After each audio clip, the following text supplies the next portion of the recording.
What's going on, everybody? He is I and I am him. It's your main man, Chi. And this is another episode of So in the Meantime. But this time, it's special. I know I keep saying every episode is special because it is. But this one, very special. Why? See it right here. It's collaboration. So in the Meantime, with For the Love Of. For the Love Of. Baby. Reunited. And it feels so good. And it feels so good. Yes. What's good? What's good? I'm going to allow them to introduce themselves. So you already know, you already seen my brother before 1,001 times. Allow me to reintroduce myself again. My name is... Yes. It is. My name is Frederick, right? Yes. But I am your favorite campus uncle on Instagram, of course, and I am one of the two co-hosts for our podcast For the Love Of, and I am with my partner in pain, struggle, and in victory, and it has been so long, but we are back, and we took advantage of this opportunity. I'm just going to allow for her to introduce herself and the queendom that she runs. Wow, that's so dope. Thank you.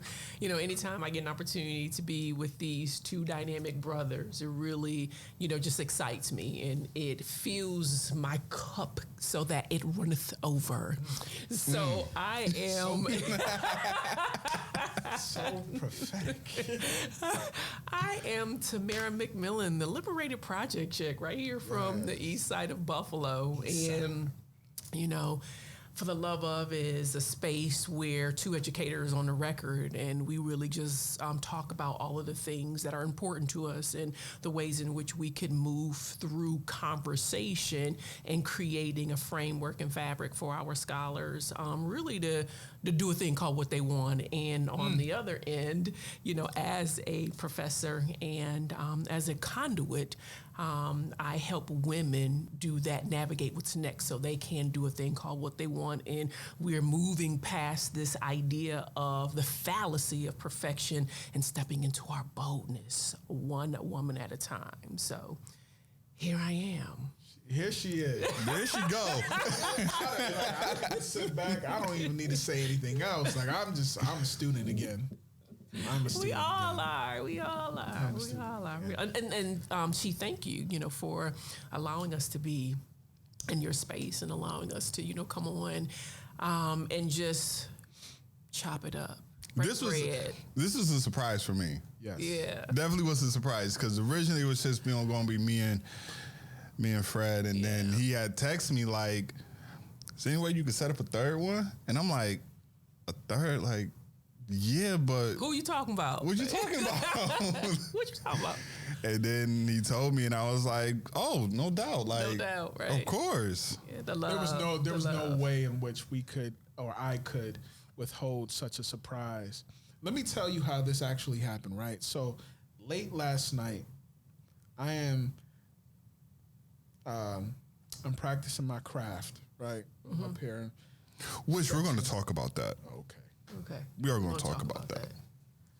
So I'm right. M. Right. So that insider. But so I'm up here. I'm practicing my craft, and my two babies are still up. It's like 1 o'clock in the morning. That's always the case. It's like we can't go to sleep. They can't go to sleep at all.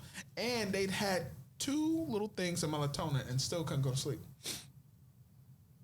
Couldn't go to. But anyway, struggling parents, right? So, I come across. I'm looking at my phone. I'm on the gram, and I think something came up on my feed from you, and I was like, you know what? I know she's asleep, but I'm gonna shoot her a text anyway. I was like, are you in town? You in Buffalo, right? And then I wake up this morning. She's like, yeah, bro, I'm here. What's up? I'm like, what you doing at 11? What you doing at 11? And I was like, today at this 11? He was like, yup. I was like, you got me. I'm going to the gym. I'm going to put this work in, and I'm here. And here we are. Here we are. I took advantage of an opportunity, because my sister right here, always on the go. always somewhere, whether it's domestic or international. She is always somewhere. So catching her, like when I have her, I'm like, yo, come to me now. Come here. No, don't go. No, here. Right. Right here. So Right.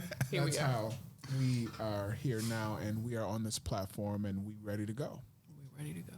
So you're used to this. Checking. Check. All right, so for me, this has been. Well, before we do that, she's not familiar with the check-in. Please explain. Yeah. So Yes. the check-in, I adopted it from Brandon Marshall from I Am Athlete, where he does his check-in, where he checks to see how everybody's doing, personally, professionally, and your mental health, Got it. 1 through 10. So that's Okay. where we go. Cool. Wonderful. Got it. So I will start professionally. Professionally, I would say I am at a 6. Right? I'm at a 6. I was at a 5. I was at a half point because it was just like no movement. Right? I was just stale water. But now some things are starting to happen. You know, there's some new ideas are brewing, and you know, so now I'm starting to gradually get this excitement back. You know, because I have to say, when you working in the pandemic and stuff, you know, you don't really have a lot of engagement with students as much. Everything is virtual, and I'm over that shit. You know, I'm over it, but I'm also very cautious because I have kids and I have a wife, right?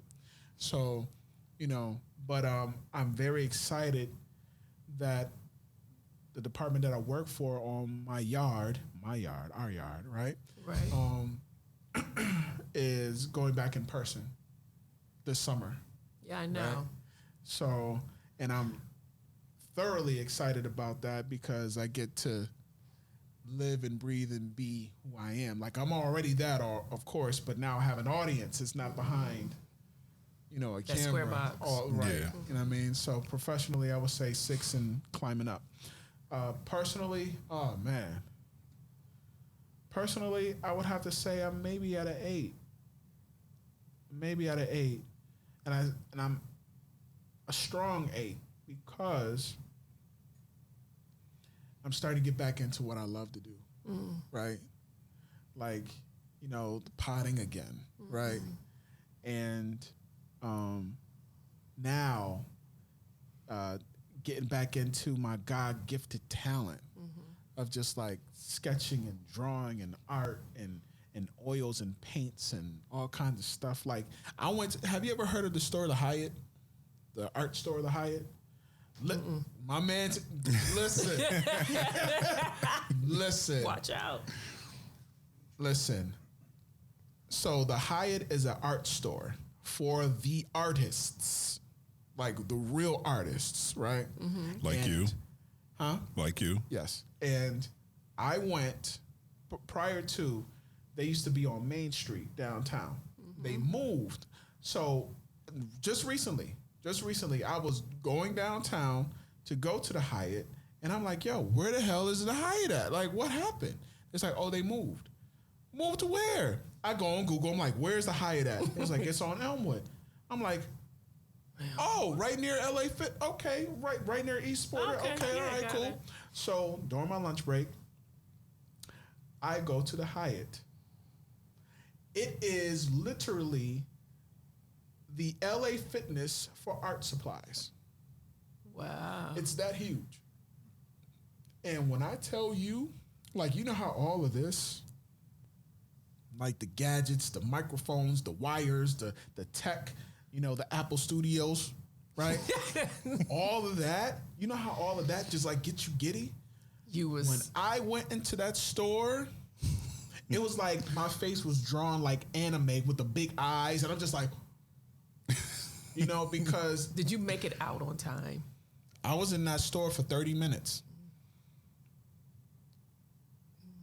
How long are you in a store for? Like on average? Like, because we know, especially men, we know exactly what we want, where it is, how much it is, and we write out. I was in that store for 30 minutes and I was just exploring I was just exploring everything from like sculpting and different textbooks, different sketchbooks, Bristol pads, you know, tracing paper, stencils, the pencil. There's 4 aisles of pencils, different kinds of pencils, right? Oil-based, plaster-based, right? Sketching pencils, drawing pencils, charcoal pencils, right? Pens, pen brushes. I was in heaven. It's clear. I was in heaven. It was like a kid in a candy store for real. Like I was a fat kid that loved cake in that store. And I was in there for 30 minutes. And here's the bad thing about it. I went twice in a row. I went one day and then the next day I went back. And my coworker was like, "You went back again?" I was like, "Yeah, I forgot some stuff. And I'll be back." I forgot some stuff. So personally, and now, just with the hand, like I don't know what it is, right? But there's this right hand that I have of mine, right? And anytime that I feel that I'm inspired, it itches. And it's not like, you know how like people say, well, there's some money coming, right? No, there's some creativity coming. Never fails. Never fails. And so now I'm just in this space where like all I think about, I'm dreaming about like characters and drawing and this and that. I put it in this group chat that I have with with my god kids, right? And I was like, what do you think about this? Just drop the picture in there, right? That I did. And immediately, it's 12 o'clock, midnight, right? Bing, bing, bing, bing. I'm starting to get all these notifications. And they're like, yo, you still got, what?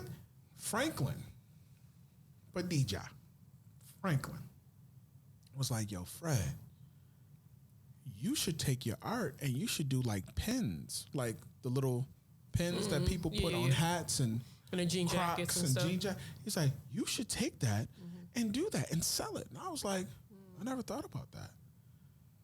I never thought about accessories, right? Never thought about that. But it's just, I'm just open to this space because it's like now or never. That's how I feel. Like it's now or never, right? So they're professional, personal, mental health. I'm exhausted. Being a creative is very exhausting. Yes, it is. Because you can't sleep. You can't. Now, it's already bad enough. I got 3 babies. A 4-year-old, a 3-year-old, and a 9-month-old. And they're night owls. They don't go to sleep.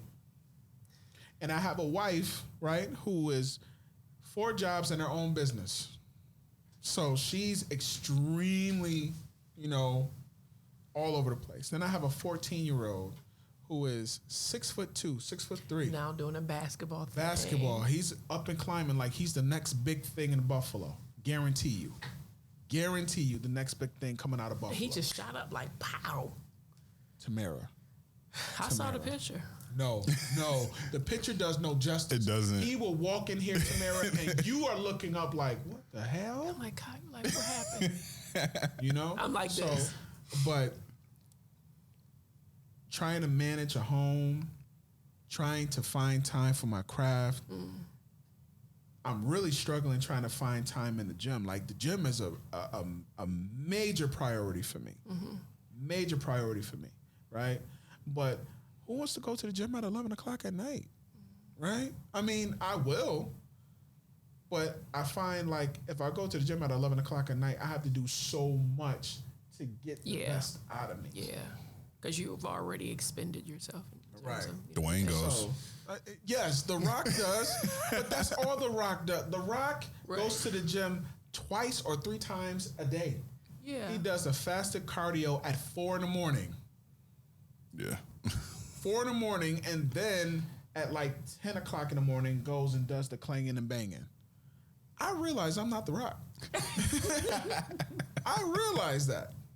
Not only that, I don't have the space or the capital to be able to do that. Right, because he has somebody cooking for him, cleaning for him, maybe even he driving cooks for him. He cooks for him. Okay. You should see his cheat meals. Oh my God. Yeah, his cheat meals is His ridiculous. cheat meals are epic. He has a stack of pancakes, and he puts peanut butter and syrup and whipped cream all on, and he drinks it with his vodka or his tequila. That's a serious cheat. Yeah, that is. But the way that he works out, It don't matter. It's gone. You know what I mean? So, Whatever. but mentally, I'm exhausted. You know, a lack of rest, becoming this creative again, and just trying to find time and space for mind, body, and soul to really just be at ease. It's tough. It's tough. So I'm at like a 5 on that. Okay. How about you? So I'll take the latter you started with, mentally.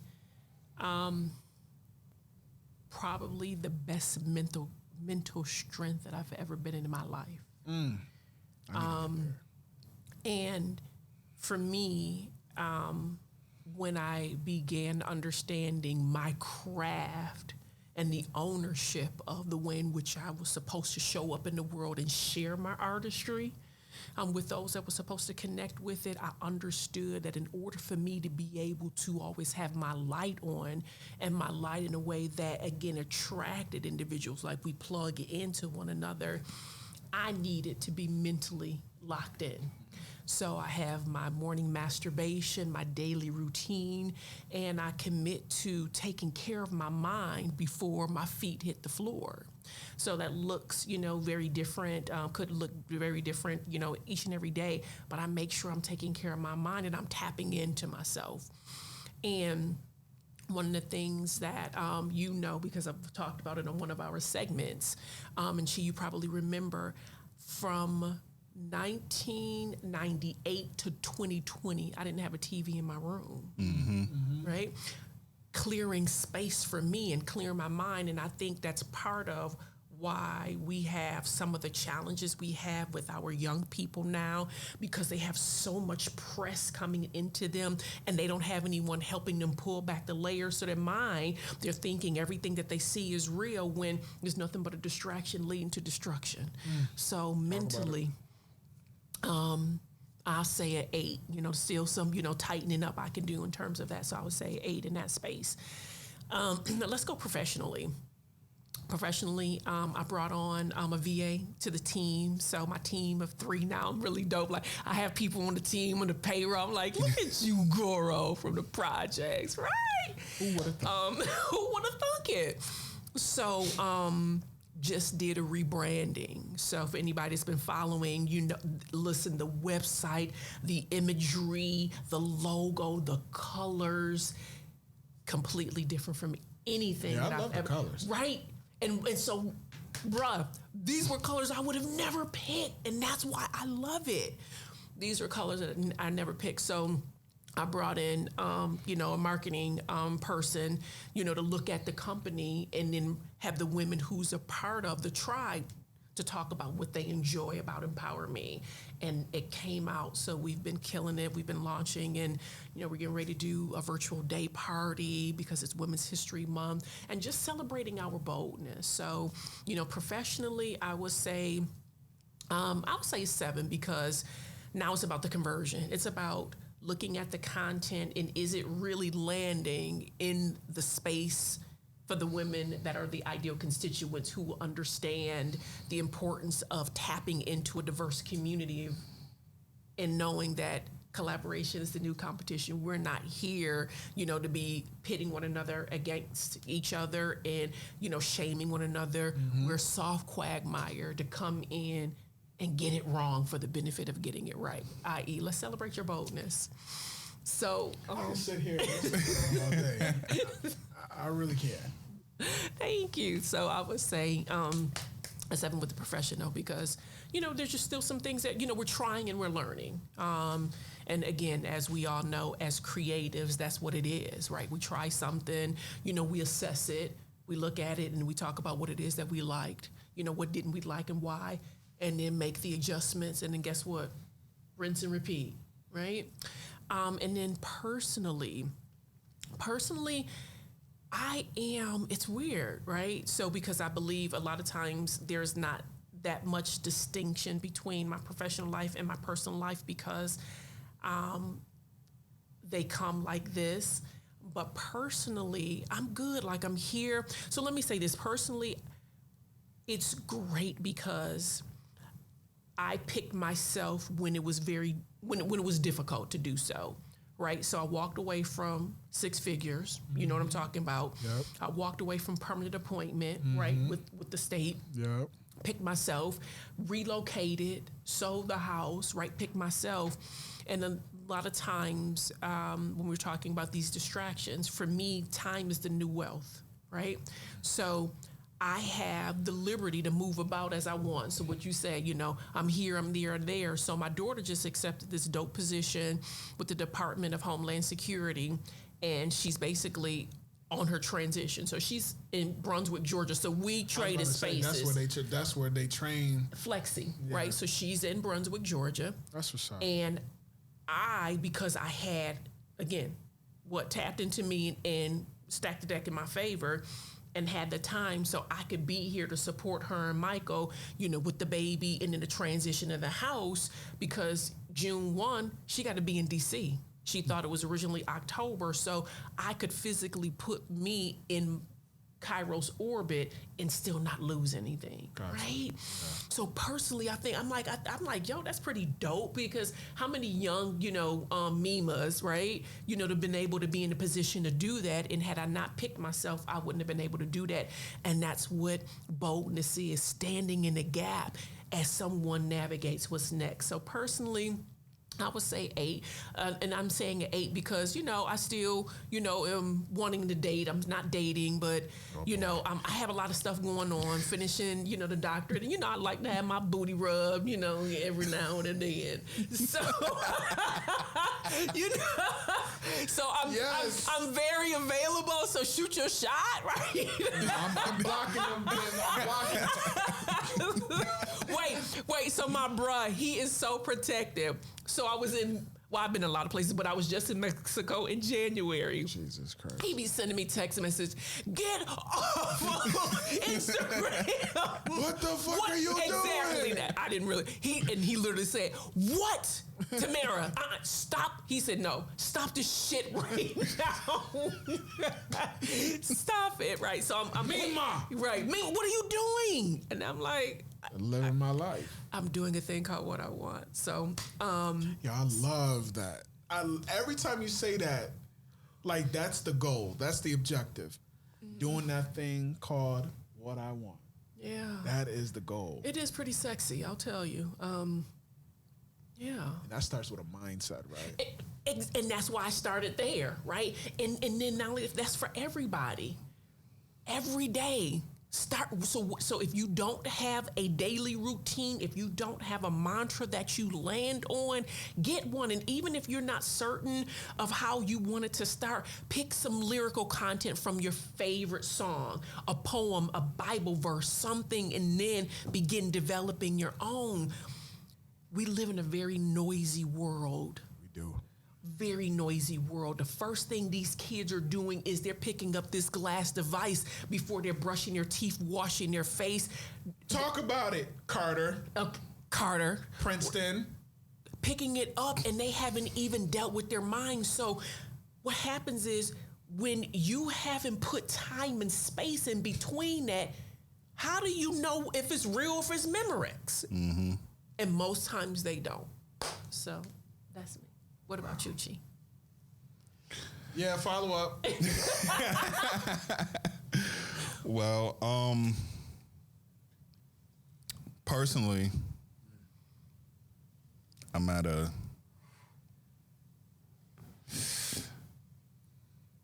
about a 5.5. You know, there's been a lot of storms that have Speaking been. of storms, he just bought himself some brand new Timbs that he could storm his ass right through. Right. Go ahead. I'm sorry. I just had to throw that in there. Yeah, but yes, just have some storms that I have to weather through. Trying to navigate new situations that I've been involved in. You know, my daughter being 15. Teenager. Listen. Oh God. Being 15 and having to encounter certain situations that I haven't been encountered with before. So it's like trying to navigate and figure out how to handle these situations and keep a cool head. That's not possible for me. You just coming to the door with your shotgun. He do. I know. You ain't even got to tell me. So like I said, personally, that's where I'm at. Professionally, with school and everything, this semester, I don't know what it is. I think it's because it's that last stretch. Yep. That it's like, damn, I just want this to be over with. Say it again. It's okay. You know? And then just doing this, you know, being here, creating, being around like-minded people keeps me motivated. It keeps me going. Indeed. You know, because it keeps my brain just operating and knowing that this is good for me. This is right for me. You know, and then whenever I talked about it last week on the last pod I did, every time there's a video out, I'm always getting feedback and they're like, yo, love it. Love the set, love what y'all talking about, love everything, love the conversations, everything. You know, and anytime I get those, you know, I'll let Chuck know because he's the one that is behind, you know, I'm the visionary, but he's the one that puts Sets the ambiance. Yeah. So that's Shout out to you, Chuck. That's my man. yeah, and then mentally because of the storms, I'm at that 5. So, you know, I just try to stay positive, be around a lot of positive energy. Because I know that if I don't be around that, it's just going to sink me down. Sure. So, always got to have a knucklehead with me. I always gotta have. Tamara met you today, and she already got something on you. Just You know, always gotta have my team with me. That kind of keeps me sane, keeps me on the right path. So that's dope. That's where I'm at right now. That's dope. And that's the importance of Tribe, right? So, you know, Fred and I was kicking it, you know, about it earlier today. 95% of our success is tethered to who's around us, right? Holding us up, holding us accountable, but also holding space for us because we will encounter storms. That's life. No one's going to go without encountering, you know, a storm or 2 or 3, but then your team, your tribe, your squad keeps you held down and keep you anchored in your truth. Right. So, no, I'm here for you. I had a 15-year-old too.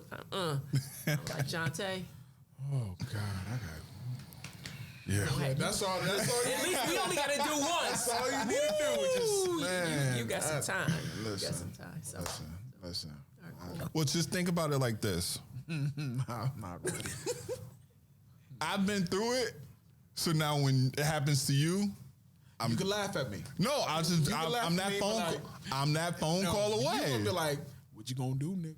I'm not gonna do that. Like, First thing I'm gonna do is I'm gonna tell you, put everything away. Man, Put all weapons away. Yeah. Yeah, that's straight out the gate, and that's the truth. That's the truth. I don't know what I'm gonna do. I just don't. Well, you have a little time.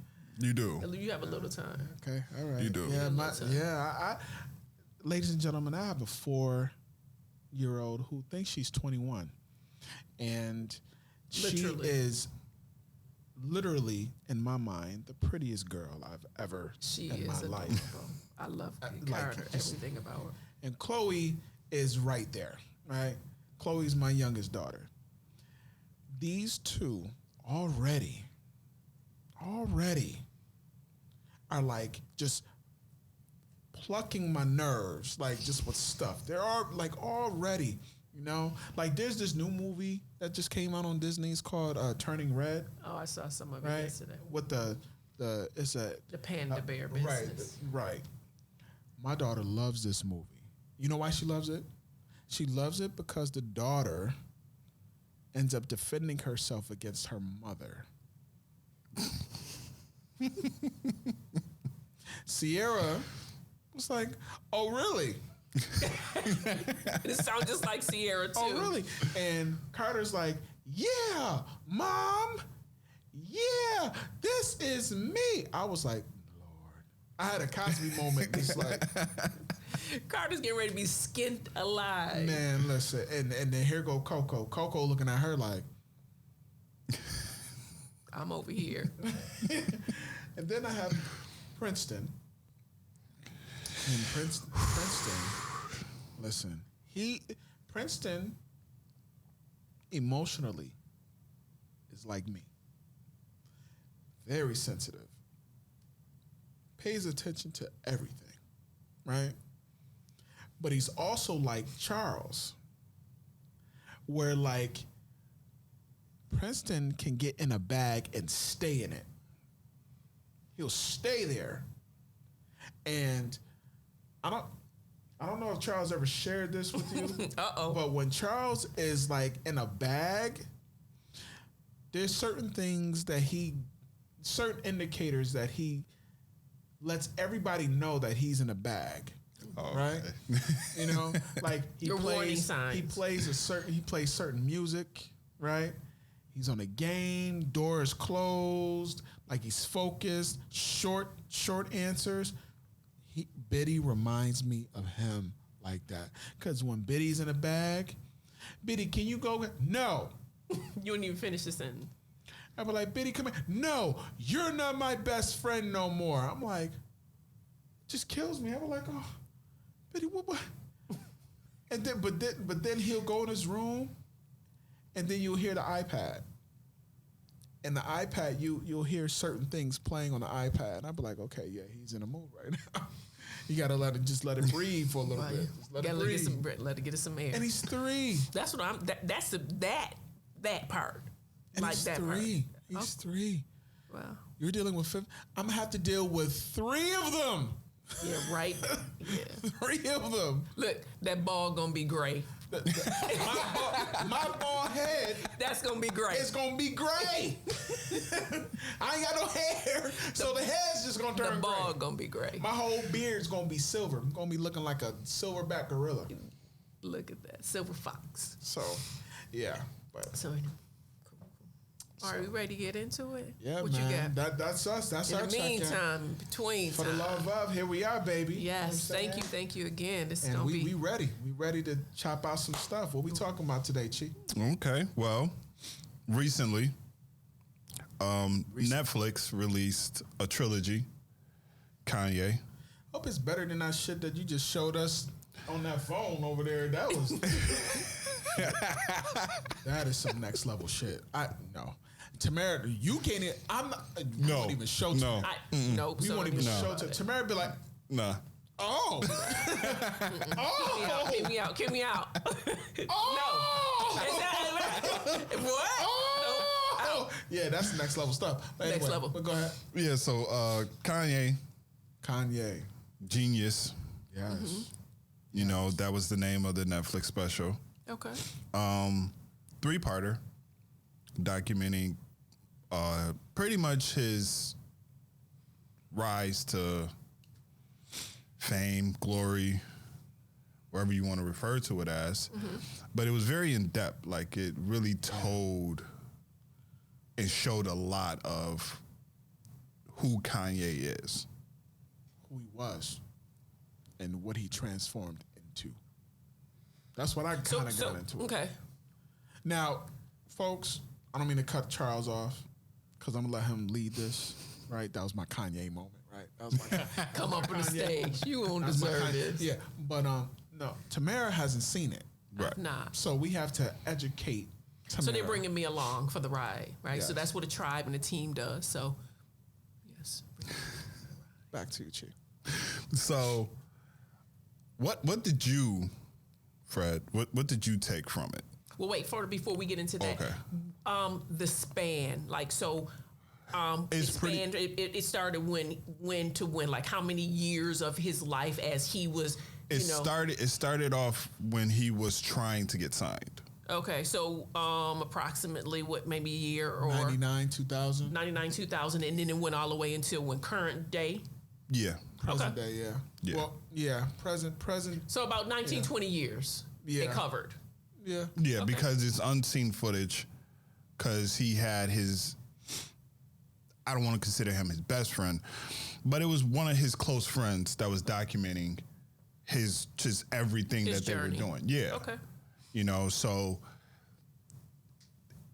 documented all that, showed him going into like Def Jam, Rockefeller, doing all those things, and then just showed his grind, you know, how he really was an artist, but before he could like get into the rap scene, he was just like, yo, let me create these beats. Okay. Because he realized that was a way to get his foot in the door, because at the time his style of rap wasn't really going to catch people's attention. And also that was like his kryptonite, because he was only known as a producer. Kanye could rap. So him trying to pitch to Dame and Rockefeller like, yo, like I'm a rapper, you know, and they're looking at him like, no, you're a producer rapper. He's like, no, I'm a rapper. He's like, I'm a rapper. People He's like, people "Fuck kept these saying beats. that. Yeah, Fuck people the beats. kept saying I like, am a rapper." He's like, put me in a category with the rappers. You know what I'm saying? Okay. And so one of my highlights of the doc is when he let Pharrell and the Neptunes listen to Through the Wire for the first time. And you see the raw reaction of Pharrell. Like, he never heard it before. He did at this point, he didn't even know that Kanye rapped. Right, because again, everybody's still pegging him He as just a heard producer. the beat, and so he's like, you know, he's listening. He's like, hold on, this is you? This Wait, is you? this you? You This is sure? you?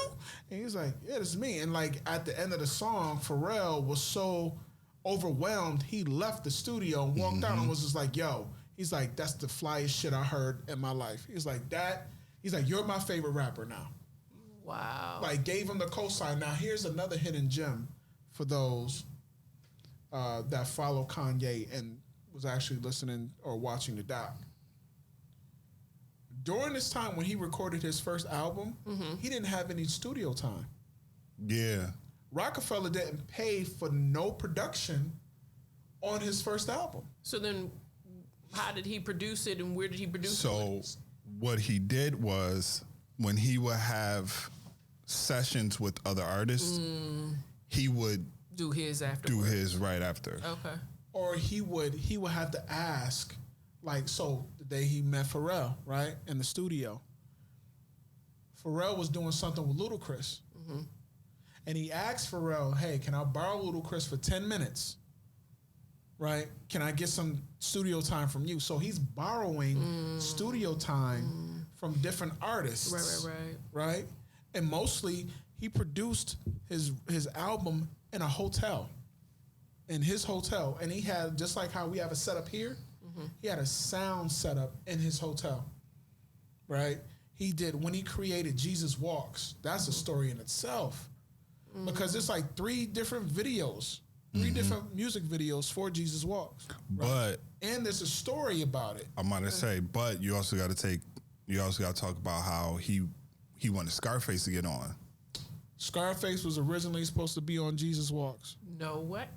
and he passed on it. Scarface was like, yo, I can't do anything with this. he's like, Well, this. because what do you think that Scarface said he couldn't do anything because it was too enormous and he really couldn't kind of get it? It was different. Right. So do you feel It's like it was just too enormous for him to be able to wrap his mind around? I don't know. Like, he really didn't articulate it. He was just like, yo, this is some next level shit. Like, I'd never seen a rapper who can rap and create lyrics, look flustered, like how Scarface looked flustered. Like Scarface just was like, yo, this is the dopest shit I've heard. Like, and he just listened to a beat. He's like, yeah, I can't. And then they show Hove, right? And that whole process. And you see Jay-Z and Kanye going back and forth in terms of ideas, and Kanye is being mentored, right? And you see Jay like, no, you got to bring your octave up like this and then come down like this and do this and do that, you know? And you see Kanye in the booth and he's trying to get the sound right, and Jay is in there like he's like a painter. And he's like crafting, he's sculpting how he wants Kanye to sound. But it's best for Kanye. You can keep your content, keep your lyrics, but make the sound like this. You know? And I was just like, that whole session in itself was just like, wow, this is the creative process for Kanye on this album, right? On his first album, this is the creative process. They showed the photo shoot with him and the bear, right? Oh, yeah. Because originally there wasn't a bear, right? It was just Kanye amongst a bunch of graduates. And all the graduates have cap and gowns on, but he just has on like polos, you know what I mean, and a book bag, just looking up like. So how did the bear come about? Did they talk about that? He never really talked about it. He never really did. It's just something that just happened. You know what I mean? But the first 2 episodes I got the most out of. Like, because it was like, that was the Kanye that like I liked. I was like, this Kanye right here, the pure genius. It's not even in terms of the person itself, but the genius behind it, the creativity. I was like, yo, that is what made Kanye, right? That is what made Kanye. The grind. He was like 17, 16 in Chicago making beats for No ID, who was a producer and a DJ in Chicago, helped to create Kanye and taught Kanye how to make beats, right? And then Kanye just took it from there. And that was orchestrated by his mother, Donda. Donda was like, yo, No ID. I need for you to put this man and teach him how to make beats. Wow. Donda supported his vision. Like you really, and we talked about this. We all know how important Donda was to Kanye. Absolutely. But this really gives you a visual. This shows how much. It shows where he gets a lot of his confidence from, because she installed a lot of confidence in him. Yo. She says something to him that hit my core. And I had to pull it because I quoted. Please share. I already know where you're going. She told him, I already know where you're going. She said, the giant looks in the mirror and sees nothing. That's what she kept telling him. That's it. He doesn't know that he's a giant. Everybody else sees the giant but him.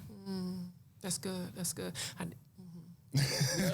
just needed that to love on me for a moment. Like I was like, but and when she said it to him, he was even like he was taken back. Like he was kind of like, Mom.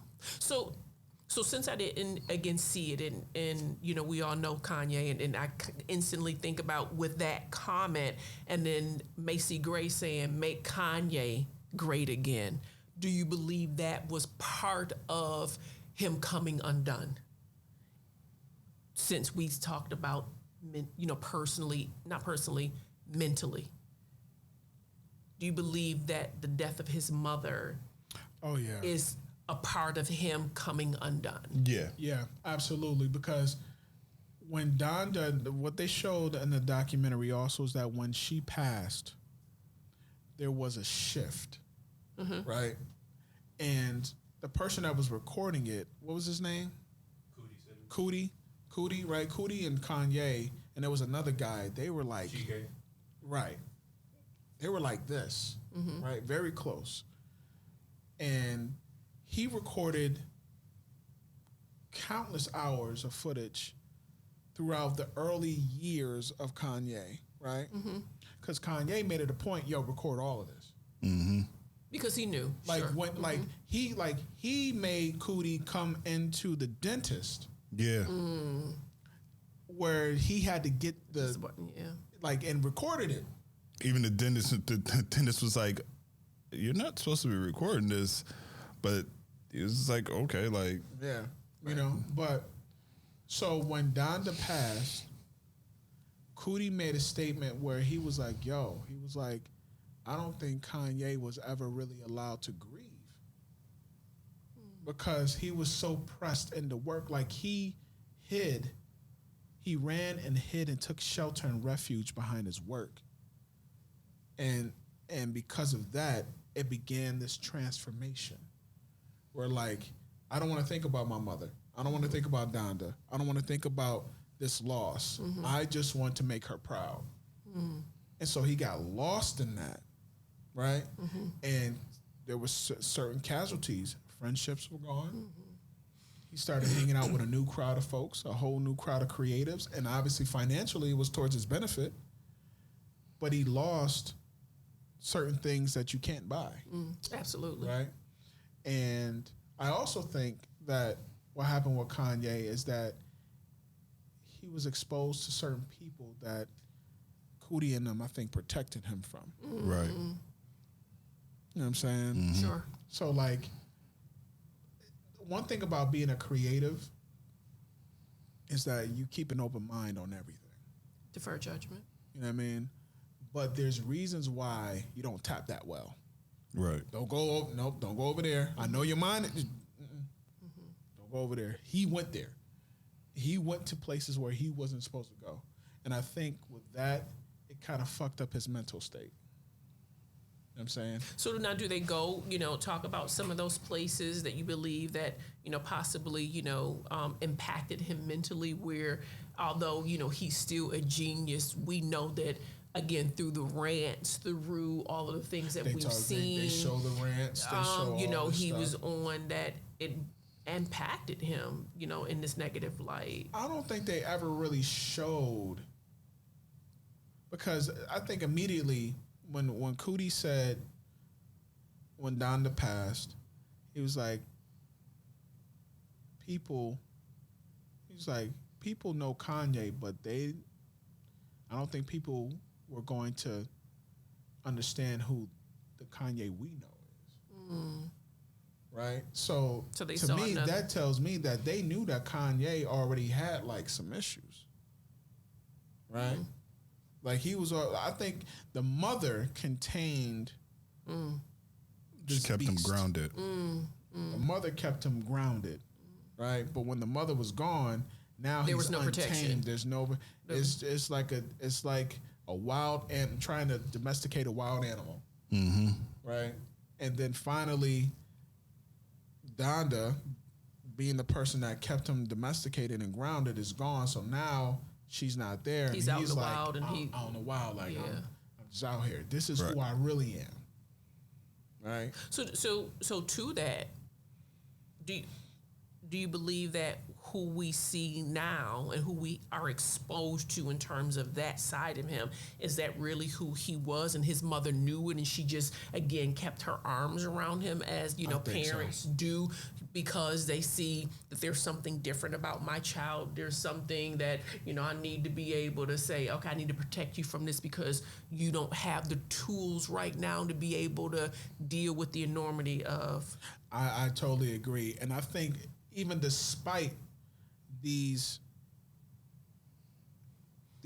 shortcomings that Kanye has, and speaking very sensitively when it comes to mental health. Absolutely, and stuff like that. absolutely. But with her knowing how sensitive that Kanye is, it still did not stop her from boasting about his majesty.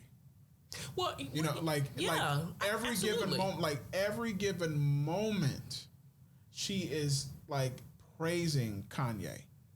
Every given moment, you don't realize how present she was. It's not like Kanye was in a different city and Donda was in Chicago. he would fly from L.A. to Chicago, get his mother, take her to New York, go on a show, and she would be right there. Like, remember when they had Def Poetry Jam? Yes. Donda was right there. Audience, yeah. She was right there. And then right afterwards, like, they're walking down 42nd Street, right? Like, it's nothing. And she's just like, oh, my God, Kanye, like, And she's, like, hyping him up.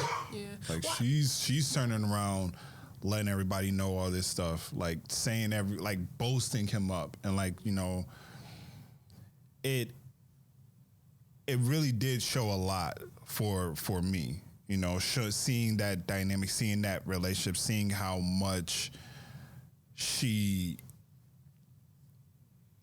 loved her son, you know, seeing how much she was like, yo, like, no matter what, you're great. Despite whatever people may not want to get you signed, like, you're not signed or anything, it doesn't matter, because you're still great. Like, you were still going to be great no matter if you get signed or not. It just makes me wonder, like, if Donda was still alive, how would would Kanye even be this Kanye? I don't think so. From what exactly? I don't believe so Would either. he even be this? Would not. Would Donda even support the marriage of? No, because I don't think that he would even be. Right, because his path would have been completely different. Yeah. He would have still been Kanye, great and dynamic and the genius Kanye, but his headspace would have been different, is what I'm hearing. And then and then that path the path wouldn't have presented itself, right?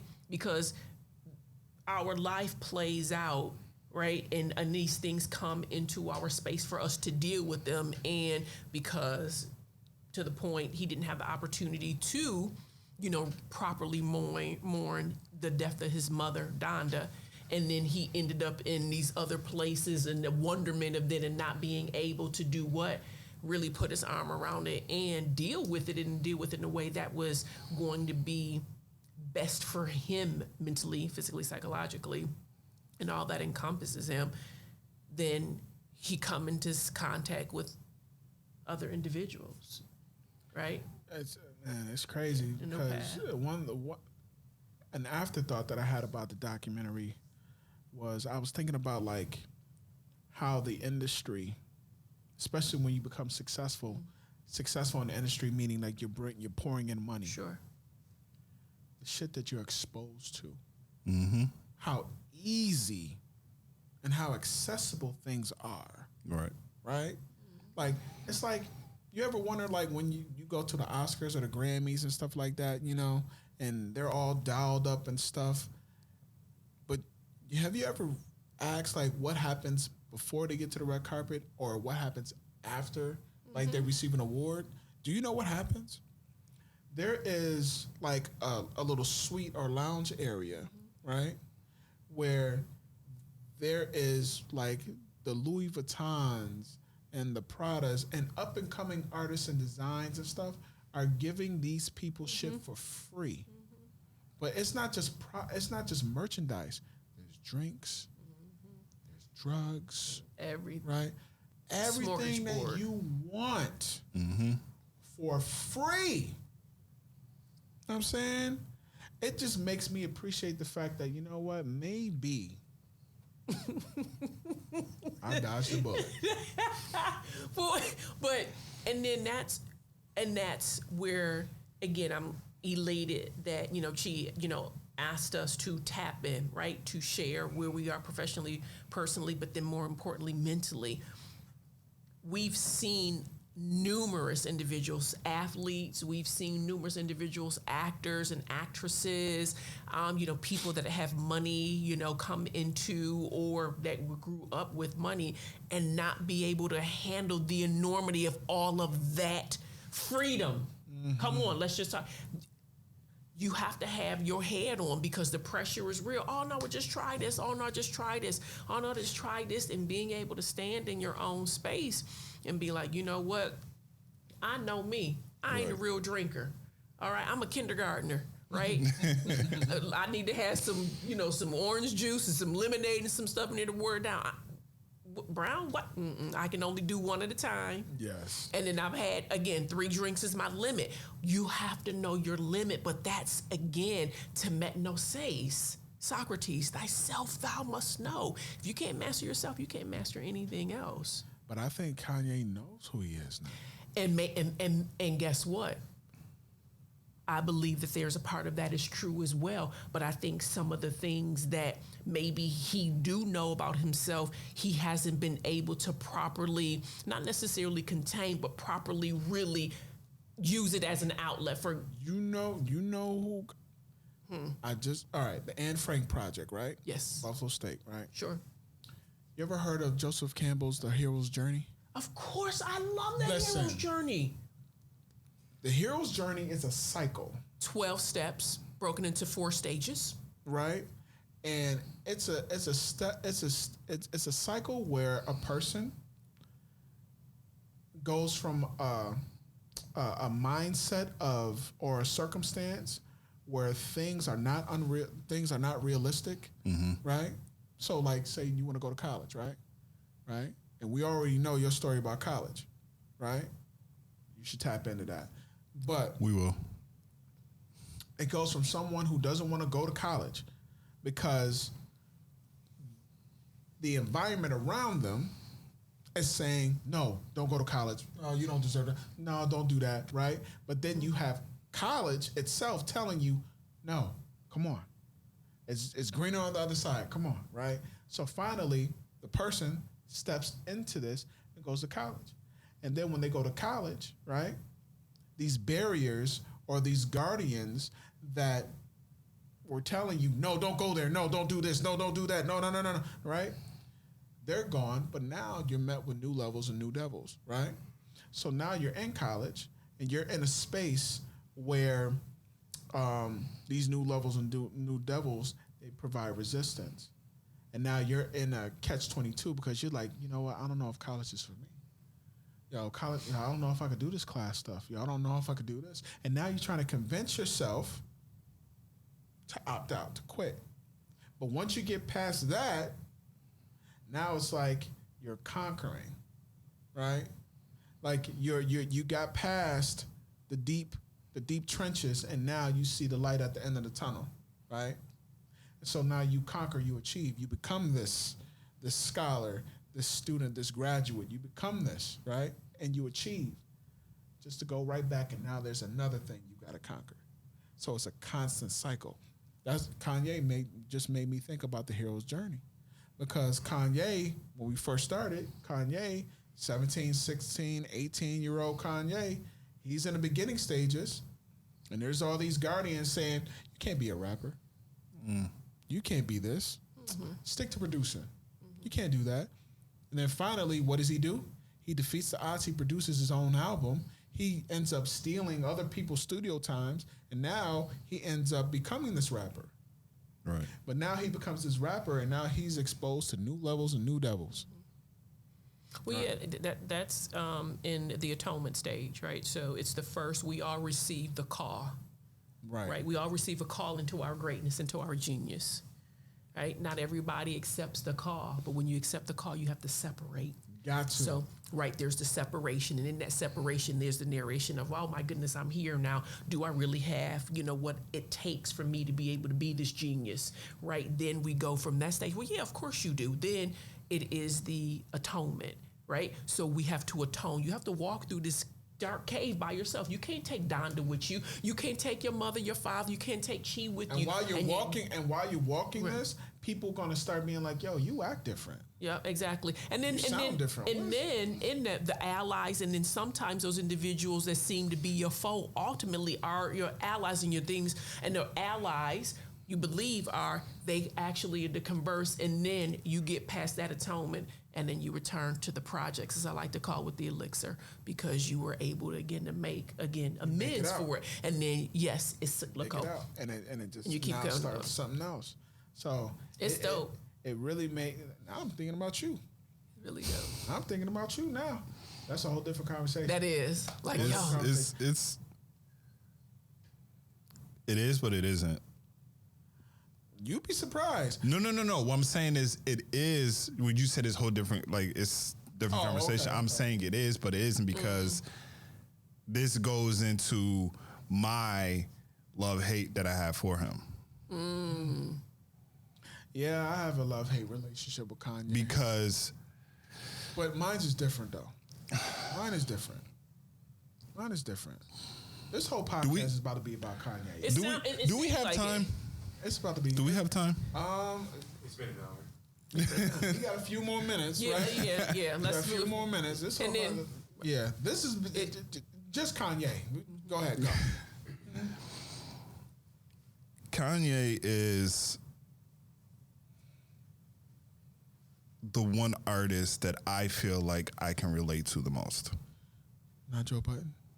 Okay, say more. No. Not T.I. No. Say more. Not Eminem. No. Say more. Wow. Wow. Which is why I have this love-hate for him. Go ahead. Because I'm intrigued. Because remember the quote.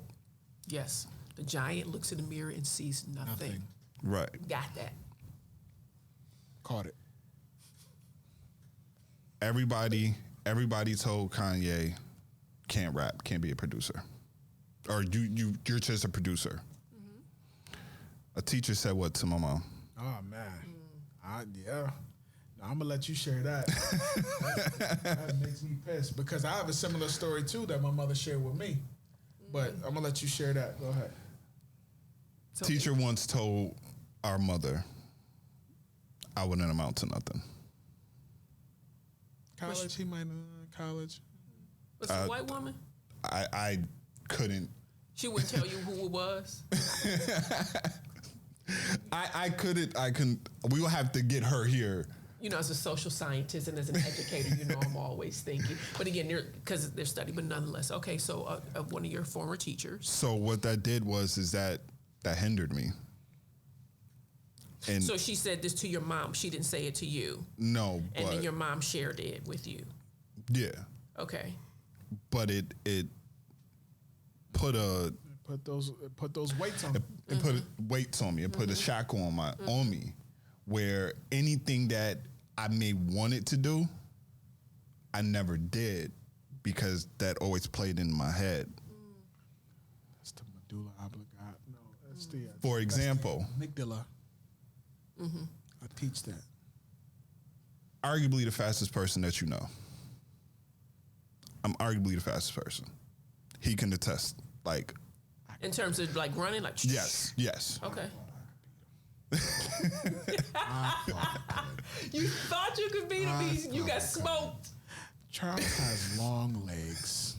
Charles got smoked. Okay, so I hear you wanting to run. Did you want to run track? Everybody wanted me to run track. Yes. Everybody in the world. He could have been an Olympian. Wanted me to run. I actually told Vanessa one day. It was the last Olympics that Usain Bolt ran. We was watching it. It was me, her, and my mom watching it. Looked at Nessa. I said, I could have beat him. She's like, what? I said, yeah, I could have beat him. My mom looks at me and was like, we could have been there. I could have been in the crowd cheering you on. Me too. But because of that teacher, it held me back. Putting that pain there, man. I never thought that I could ever reach a pinnacle of success because of that. And it really just held me down for a very long time. Until one day, fed up with working where I was working, had a breakdown in my car, called my mom, broke down. She was like, it's time. It's time. Stop running. Next day, he shows up with a folder with all these programs for ECC and highlighted ones that he thought I would want to be a part of.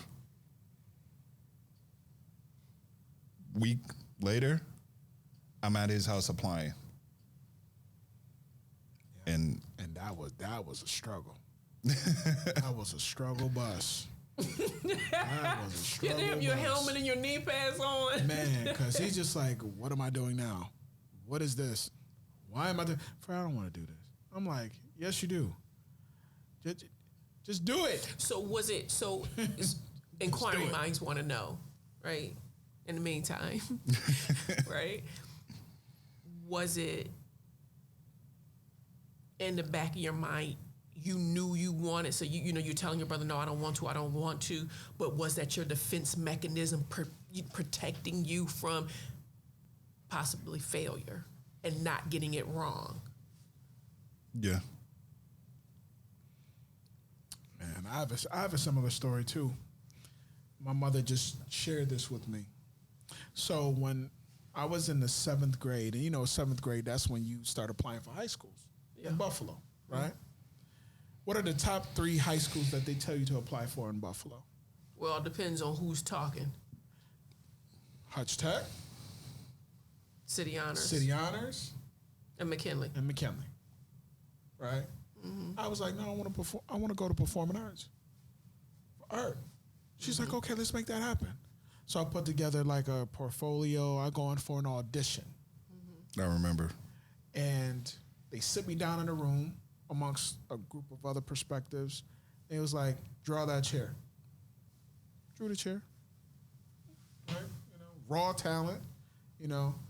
And then I'm in an interview with this white lady, looks like a gypsy queen, right? She has like the scarf on and all the different kind of mood rings and stuff, you know? And she was like, what artists do you know? I remember what artists do you know? I said,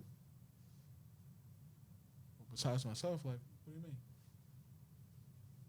She was like, who made this painting? She put a picture in front of me and said, who did this painting? I don't know. Am I supposed to know? I don't know. Then she put another picture. Who did this?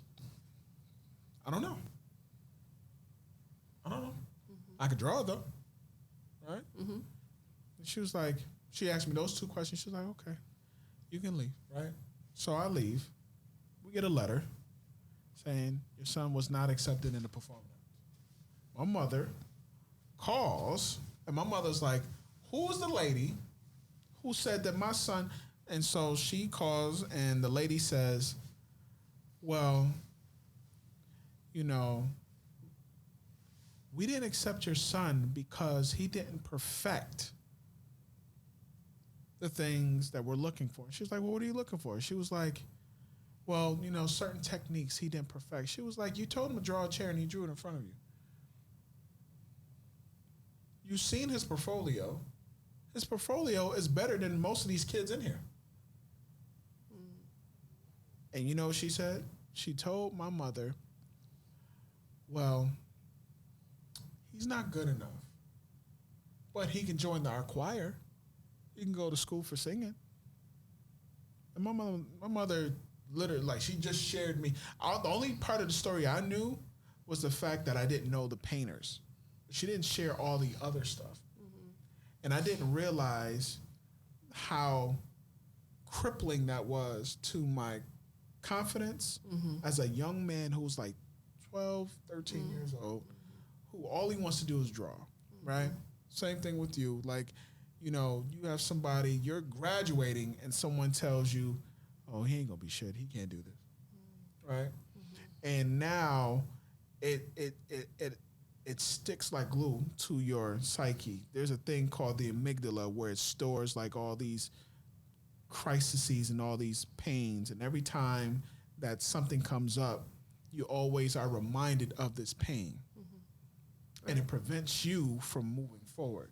Right. It's the constant negative narrative, right? Right.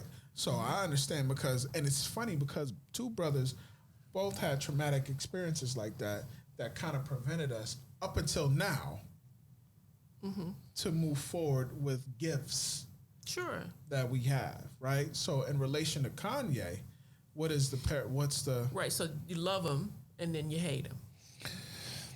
Yeah, because it's just like I can relate to his journey. I can relate to a lot of things that he has gone through, always being looked over. You know, like you may know why, or you may not know why every time I hear Big Brother, I get emotional.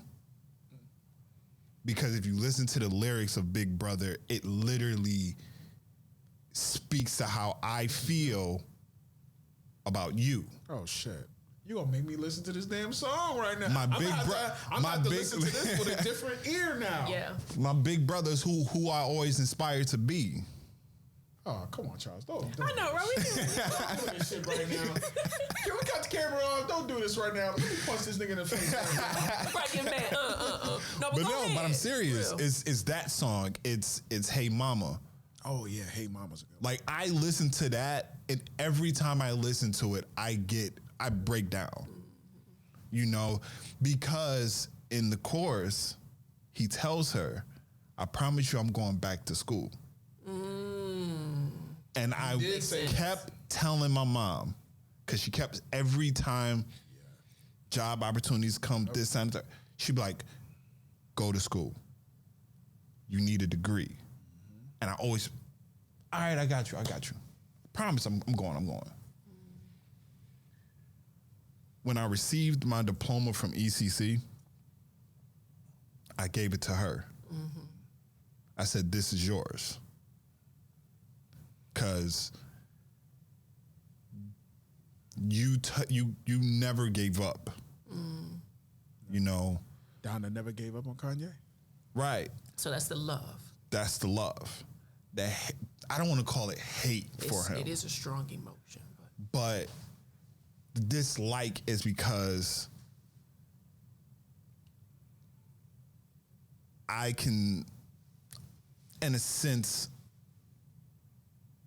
see or understand his pain. In a sense, because like I feel people's pain. I'm an empath. It naturally happens.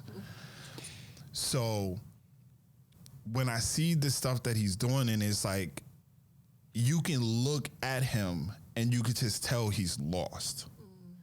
I think back to that interview. Especially now. I think back to the interview that he did when he was back in Chicago for the first time at the radio station, when that woman was in the studio with him pouring her heart out. Like, "You are our hero. Yeah, I remember You were that. our hero." And she started breaking down, and you could just see Kanye had this look on his face where he was like, Because that was when he was that was right around the MAGA. That was right around wearing a with MAGA hat. That's when all Kanye that. started like Macy Grace make Kanye great. Right. Again.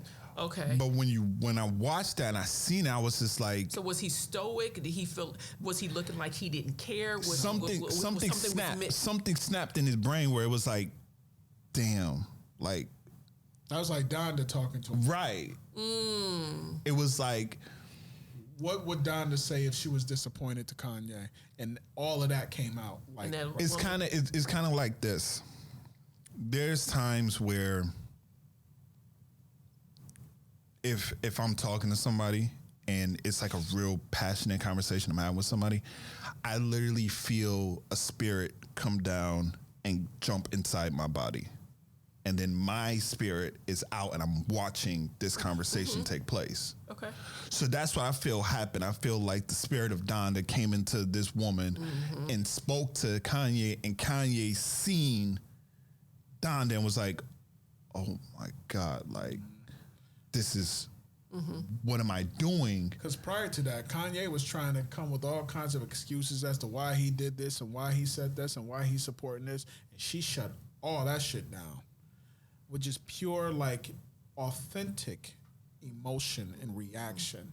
And it was literally after, now I'm thinking about it, after this documentary and how Donda was as a person, as a woman, as an advocate, as an ally for Kanye, you can only imagine how she would have reacted to Kanye with all these antics that he pulled. You know what I'm saying? Sure. So, I can agree as far as that's concerned. I'm learning. I've known this man all his life, and I'm learning so much other shit. Look at that. In the meantime, well, who knows? In the meantime, in between time, you know. So yeah, that's dope. So. I guess after everything that we done said about Kanye in this documentary, what are like some last captivating thoughts that you might have with regards might not just be about Kanye, but just about the mental health about people of color and space. I think one of the things that I think about, or I am thinking about in this moment, is how important having the right people around you is. How important it is for us to have that tribe, that squad, that team, brothers, sisters, extended family that really hold not only you up, but hold you accountable and don't validate your bullshit. Right? So the way, again, your mother told you, okay, I'm going to let you run for a little while, but you're going to keep coming back to center, right? Mm-hmm. Keep coming back to center. And then she just told you that last time, it's time to stop running. And what a metaphor that was, because you're the fastest cat we know, right? Thinking about all the connection with that. And then your brother showing up, guess what? Here's the legwork, boom. Only thing you have to do is just make a decision, zero in, and pick. It's important. And sometimes for us in our communities, if we don't have, again, the tribe, the squad, the mother, the brothers to do so, seeking help professionally, there's nothing wrong with that. We have to get past this idea that getting on our knees and in the Bible is the only way for us to heal the things that are literally killing us inside. And that's the thing that, I think about, the stories that both you and she shared about Kanye and his old crew and his mother, how it really seemed as though they were the ones that always had his back. And before we were started the segment, I said it reminded me of Mike Tyson, and when he had, the trainer, the man who was his father, his father figure, right? Then he got big, and then he moved and got a new spot, and he just again started coming undone. When we have the right people in our circles holding us up, holding us accountable, but not, again, co-signing all the things that are not good for us, those are the things that really make the difference. Now, Kanye is already a genius. Kanye is successful. He's going to continue to be successful. He's going to continue to create. He has fans clearly in both of you. However, there's another message also that's tethered to it that we might not be paying attention. Oh, well, that's just Kanye. Oh, that's just Kanye. Okay, that might be, but in what ways, how might we get him some help? I remember listening to, I was in the A and one of the radio stations, and he had a meltdown, right? He was on ranting and stuff. Kim would let him to the baby's party, right? Right. One of the last ones. I just want to go. I want to be, and did it, and back and forth. And it just sound for me, just to hear some of it, and I'm not steeped in Kanye the way that you all are, it was painful. As a mother, as a Black woman, it was painful. And then, thinking about, okay, all of the rhetoric, some of it might be empty, that's connected to that conversation. And because Kanye is Kanye, there probably, I don't know how many people is really insisting upon him, time out. No, we not doing anything else until you get right with you. Until you get right with you. Yeah, I think my last thoughts is like, I just want Kanye to win. I mean, I want him to win, but I want him to win in the way and in the spirit that Donda won. Right. And I mean, a win is a win, but yeah. Because now you look like this behavior is Kanye after the success of his first album, like where everything just started falling apart. You know what I mean? Like he just showed up to a Lakers game and he had another chick with him. You know, he's been, like, since this divorce. So are they divorced? I heard they're not divorced yet. Oh, okay. But since the process has begun, he's been with like 3-4 different women, right? And they all kind of remind you and look like Kim, you know. And he goes on these rants on Instagram, and you know he just writes all this stuff, and he's doing threats to people, and you know all this kind of stuff. And I can't even imagine what it's like to, you know, be a potential divorcee and see, you know, your wife and your kids with someone else. I can't even.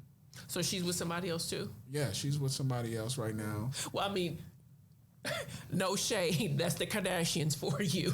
Listen, on to the next. Yes. Come on. Listen, they're business. Yes, they made it real clear. Their mama, Chris, said, look, you take that video, girl, and we going to make something. I don't care. You know what?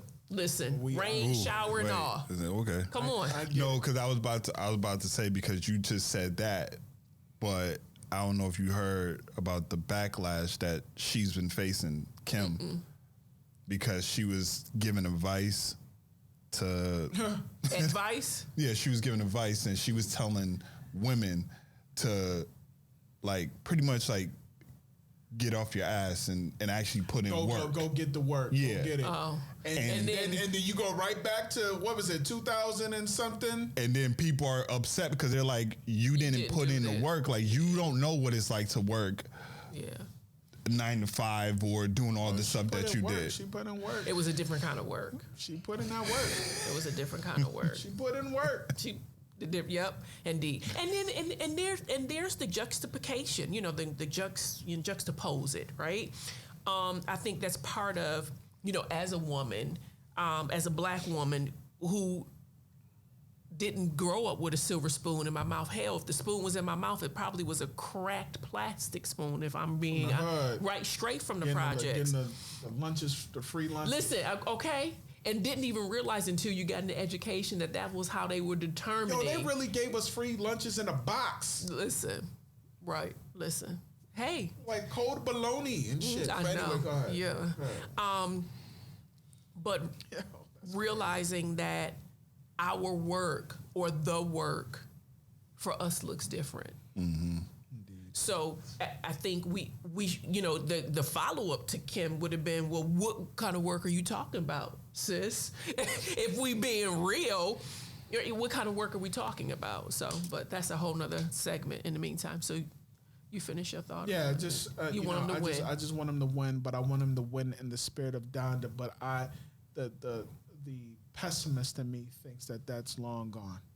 But then again, you're not pessimistic. But the optimistic part of me is like, as long as there's a breath in his body, right? Absolutely. There's always another try. There's always redemption. There's always another chance, another opportunity. But I just think, like, again, the hero's journey, like he's back in like this doubting phase where he has these guardians, you know, telling him like, no, don't go there. He has to make atonement. He hasn't atoned, and that's where it is. So, you know, so individuals that are showing up as his allies there might not necessarily be his allies, and those individuals that are showing up as his foe who might not really be his foe, just disguised as so. That requires us to be real clear on who we are and being able to see through, again, the mar, see through the blood, the dust, and the darkness. And maybe that's part of where he's caught up. He's in a very dark place. It's clear, because when he was around, I was like, what? And so my last thing, I will say, I was on Instagram, just, you know, after posting some stuff and just kind of making sure no one had dropped any comments. And this young lady was showing, she's in the marketing space and was showing how to do something, but she used a clip of Kanye, and he said, he was in the studio and he said, I always knew or always felt like I can do anything I wanted to, or I can do anything I wanted to do. And from your conversations, it sounded like his mother planted that into him. I always knew that I can do anything. So, Yeah. what I do just you? want you to be well, Kanye. We want you to be. But it's great. but it's upsetting how the public, social media, the world wants this Kanye, right? They want this Kanye because this Kanye brings in likes, it brings in ratings, it brings in money, right? Because anytime Kanye is like this, it's entertainment. Right. And it brings forth like a bunch of cameras and notoriety and all that stuff. You know what I'm saying? The clickbait. The clickbait, it brings all of that, right? But when Kanye seems to have his shit together, Ain't nobody talking. ain't nobody like. Everybody likes to see you crash. But in there, again, dare I say it, that's the importance of having the right people around you, because we have to be real. We live in a patriarchal, capitalistic society where it is all about money. And the moment we're okay For the love of people.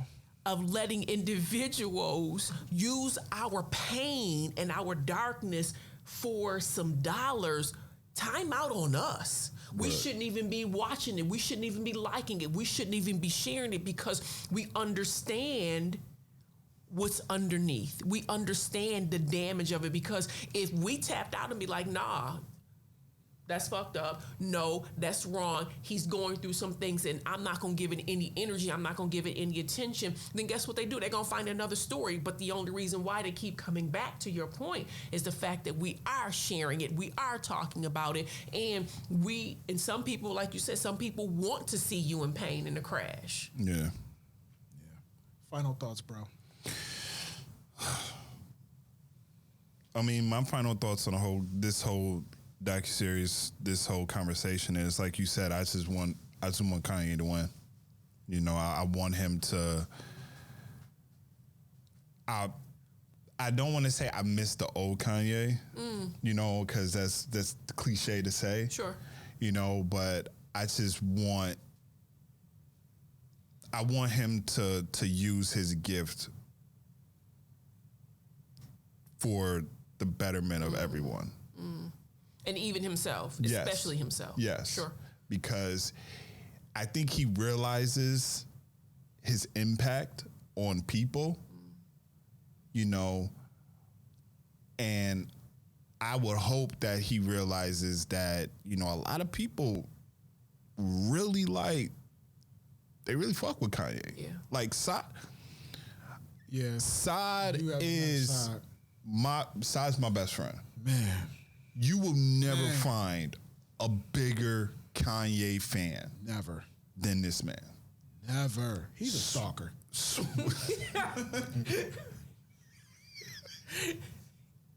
They put you out there, right? Because he's kind of like how I said, like, I can list, like, he's got, like, I can relate to him on this level. Sure. But there's a lot of things that, like, I know, because we've been friends for over 20 years, that Kanye got him through. His music got him through a lot of dark times that he was going through. That's good. That's good. So because even like he says all the time, he's like, yo, like, that's my man. Like, regardless of I'm down. how it goes, I'm down. I'm riding with the ship, but he will call his bullshit, And that's it. you know, when needed to. So For me, it's not the gift, though. Like, for me, I'm not paying attention to the gift. I hear that. I'm paying attention to, because the gift benefits everybody, right? right. Yeah. Like, your gift benefits everybody, right? Your gift benefits everybody, right? Everybody. Gifts. Your gift benefits everybody. You know what I'm saying? But you made mention, it's about the person. Mm-hmm. Right? It's about your spirit. I want Kanye's spirit to be okay. Right. Because it's not. Yeah. It's not. So, we spent a good chunk of conversating about that. Yeah. So now we're about to take a pivot. Okay. Deshaun Watson. You know what? I'm gonna keep it very short and simple. Keep it very short and simple because keep it very short and simple. I'm glad that this brother is not being penalized criminally for all these accusations. What is it, 20, 22? 22. 22 women? Yes. No, 22 cases. 22 cases. 22 cases. I'm happy that he is, not found criminally responsible for any of them. But my man Kaepernick still doesn't have a job. I'll leave that out there. Wow. Jesus. We might have to let that simmer.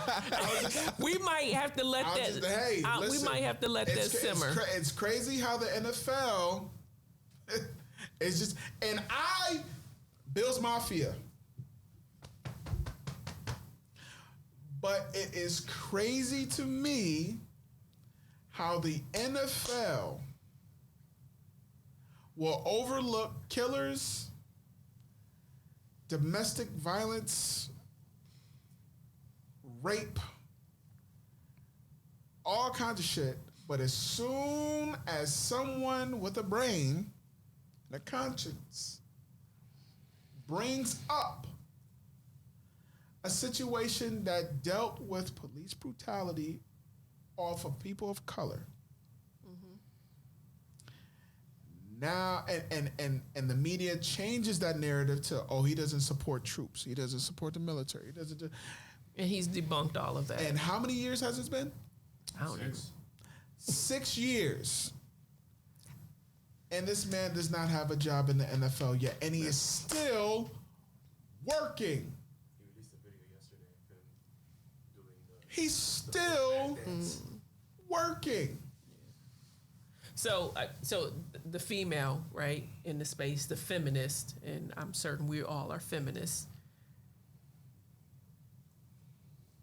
I'm not surprised because when we pull back the layers, women are seen objectified. We are someone's arm candy. We are used for, again, sexual acts and not seen as equal in some men's eyes. And here we have us being in a society where how much money does the NFL, billions. Trillions, probably. Billions of dollars. So the haves, the elite, the upper echelon will not allow anyone to stop their flow of money. It is always about capitalism. That's true. And the reason they can sweep it under the rug so nicely, or they package it very differently and give us a different narrative, is because the majority of them have done it themselves. Yo. Okay. Did you just hear about Jerry Jones in this deal? Come on. Do we need to say more, right? What about Robert Kraft getting a little... Listen. Wait, and say Robert Kraft, you heard that story twice. Sweep, and it was on to something else. So they're used to, again, suppressing and denying and telling the truth about what they've done to women. Can we say our governor? Hello. Yes. Listen, white men have been tipping, they've been dipping, they have been objectifying, they have been, misogyny is real. That's why it's okay for the NFL to slap individuals on the hand, give them a little fine, because there's so much money on the table. There's so much more for them to lose. So the reason why this particular athlete is not going to, again, being charged, right, is going to come down to money. civil case. So they're going to pay the individuals out. They're going to be like, okay, in this clause, you can't say anything. Take your little million to whatever dollar, because again, it might be they're thinking it's probably the most money you'll ever receive in your life anyway. And then guess what? It's going to be over. It's going to be over. Juxtaposed to Colin Kaepernick, the moment you call the bullshit out, the moment you call the oppressive systemic patriarchy, racism, when you call it out, then now you're saying you all are the cause of it. We have black and brown men and women dying at the hands of police officers unarmed again, and no one's doing anything. You have these individuals going before courts of their so-called peers and, again, finding them not guilty. And they're all claiming, oh, I was scared for my life. You had the gun.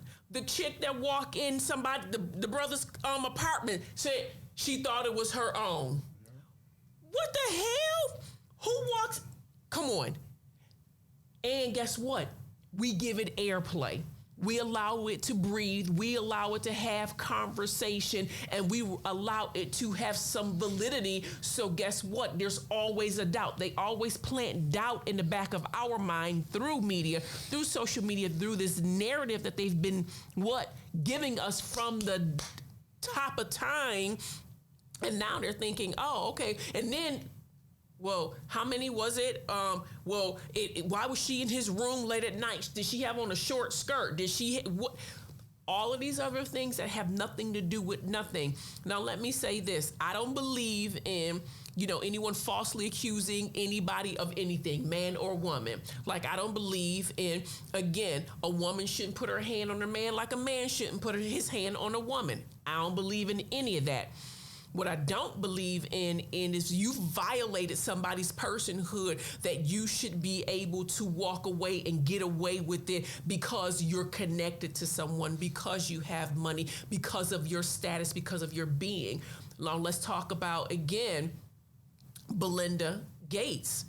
She walked away from Bill because she heard, part of the clip that I saw. Now, let me say this. I said clip, so it's a soundbite. So don't be trying to come back and be like, she. But they asked, was part of the reasoning for the divorce had to do with Epstein. Right? Come on. Men have used women's bodies from the beginning of time. Can we say Sarah Bartman? Yeah. White men. Can we say capitalism?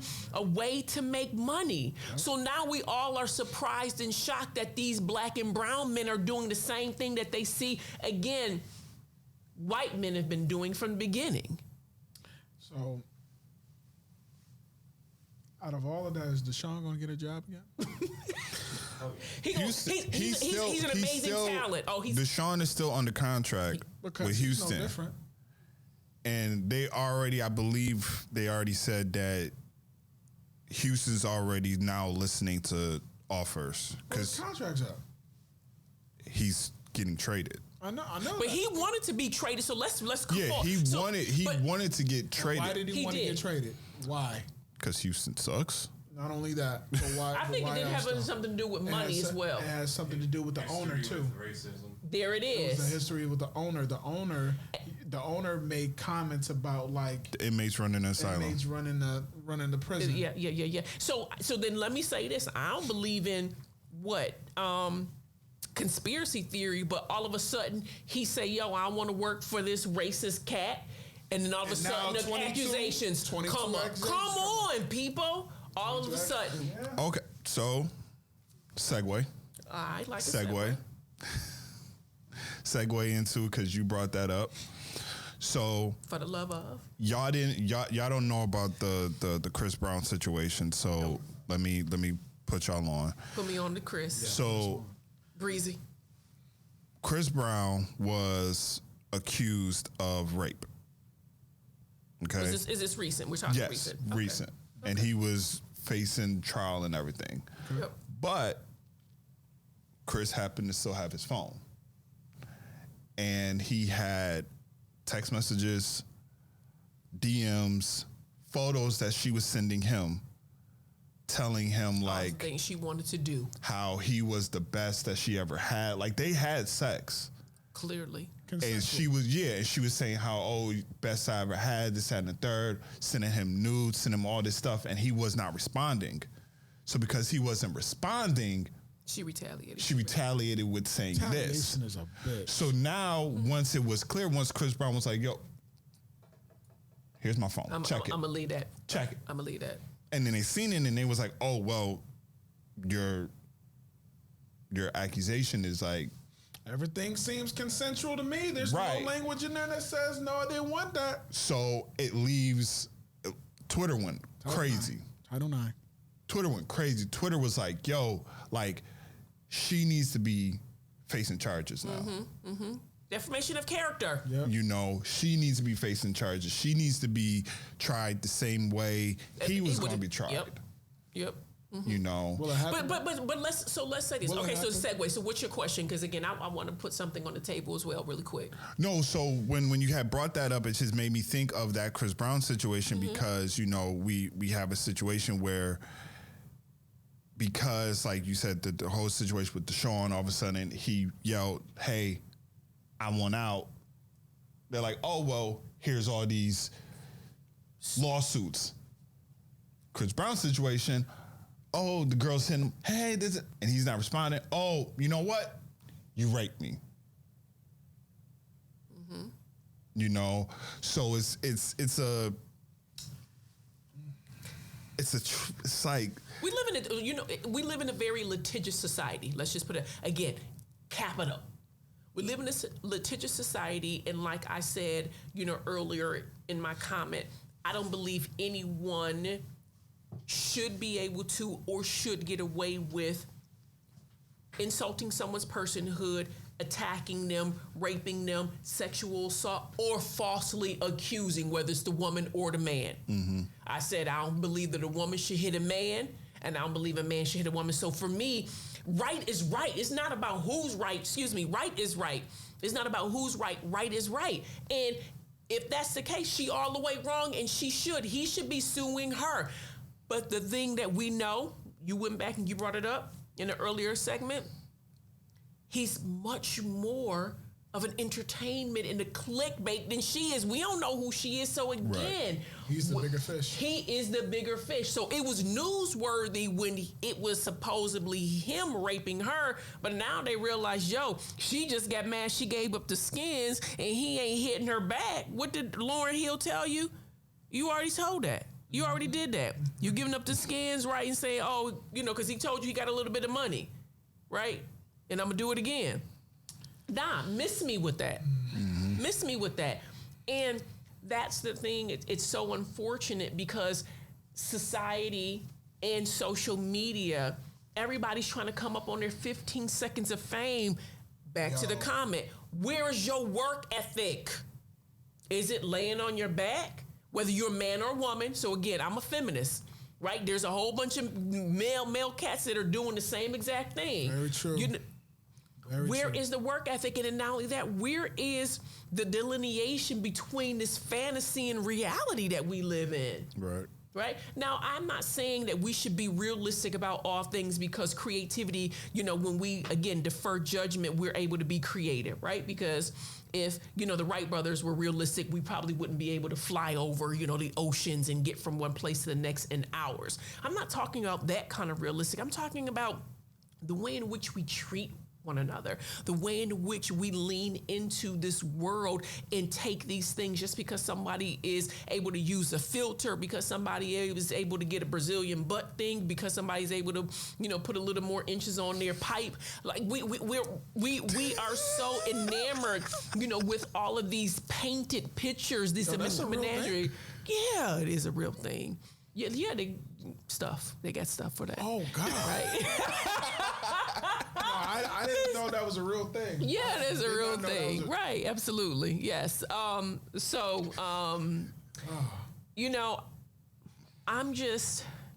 tired. I'm tired of the way in which we're treating one another. It goes back for me to humanity. I think you mentioned something about that. what happened to, us being humane beings? Individuals that are compassionate, individuals that see the best in one another, and individuals that offer safe spaces for us just to exist as we are, and not always feeling like I have to one up somebody in order for the words, the conversation, the work for it to be important. Isn't it all important? Everybody isn't meant to be an Oprah or a Kanye or a Jay-Z or Beyonce or Chi Fred, everybody isn't meant. But when you are tapped into your brilliance zone, no one can rock with you, because that's what you're supposed to do. So figure out what it is that you're supposed to do and then go do it. And then all of the individuals that are supposed to find you and see your light, they will tap in because you're speaking to them directly. You're speaking that language, right? Influencer. And then half of these influencers aren't really influencers. They just have really dope ass marketing. Like, please. So anybody got some dope marketing? I promise you, I got some fire content. But For the love again, but right. So again, you have people that are like, oh my goodness, following people and influencing, and they're not doing anything but staying in front of the mirror, where we're really real creatives for real and creating content that helps individuals be better at their craft. But you got to have, again, a whole machine behind you. Yo, speaking of machines and things behind you and stuff like that, yo, they really do that type of shit. Like, there's medication. So I think there's like a pill, and they talk about how to, strengthen the aniline thing. And now let me say this: I don't know how good of a product it is, right? But yeah. Wait, Charles, can I ask you a question? I'm gonna ask you the same question in a minute, okay? I kind of go left. So, like, if anybody knows the pivot, if anybody knows the pivot, right? There is 3 characters, right? I am the light-skinned guy with You're Shannon Crowder. I'm Shannon Crowder. I'm that guy, right? You're Shannon Crowder. Charles, would you date a chick that gets like prosthetic, like anything done, like right, Brazilian butts, and boobs. Would you date somebody like that? How you know he has it? And then would you date somebody with? I'm glad you said that. With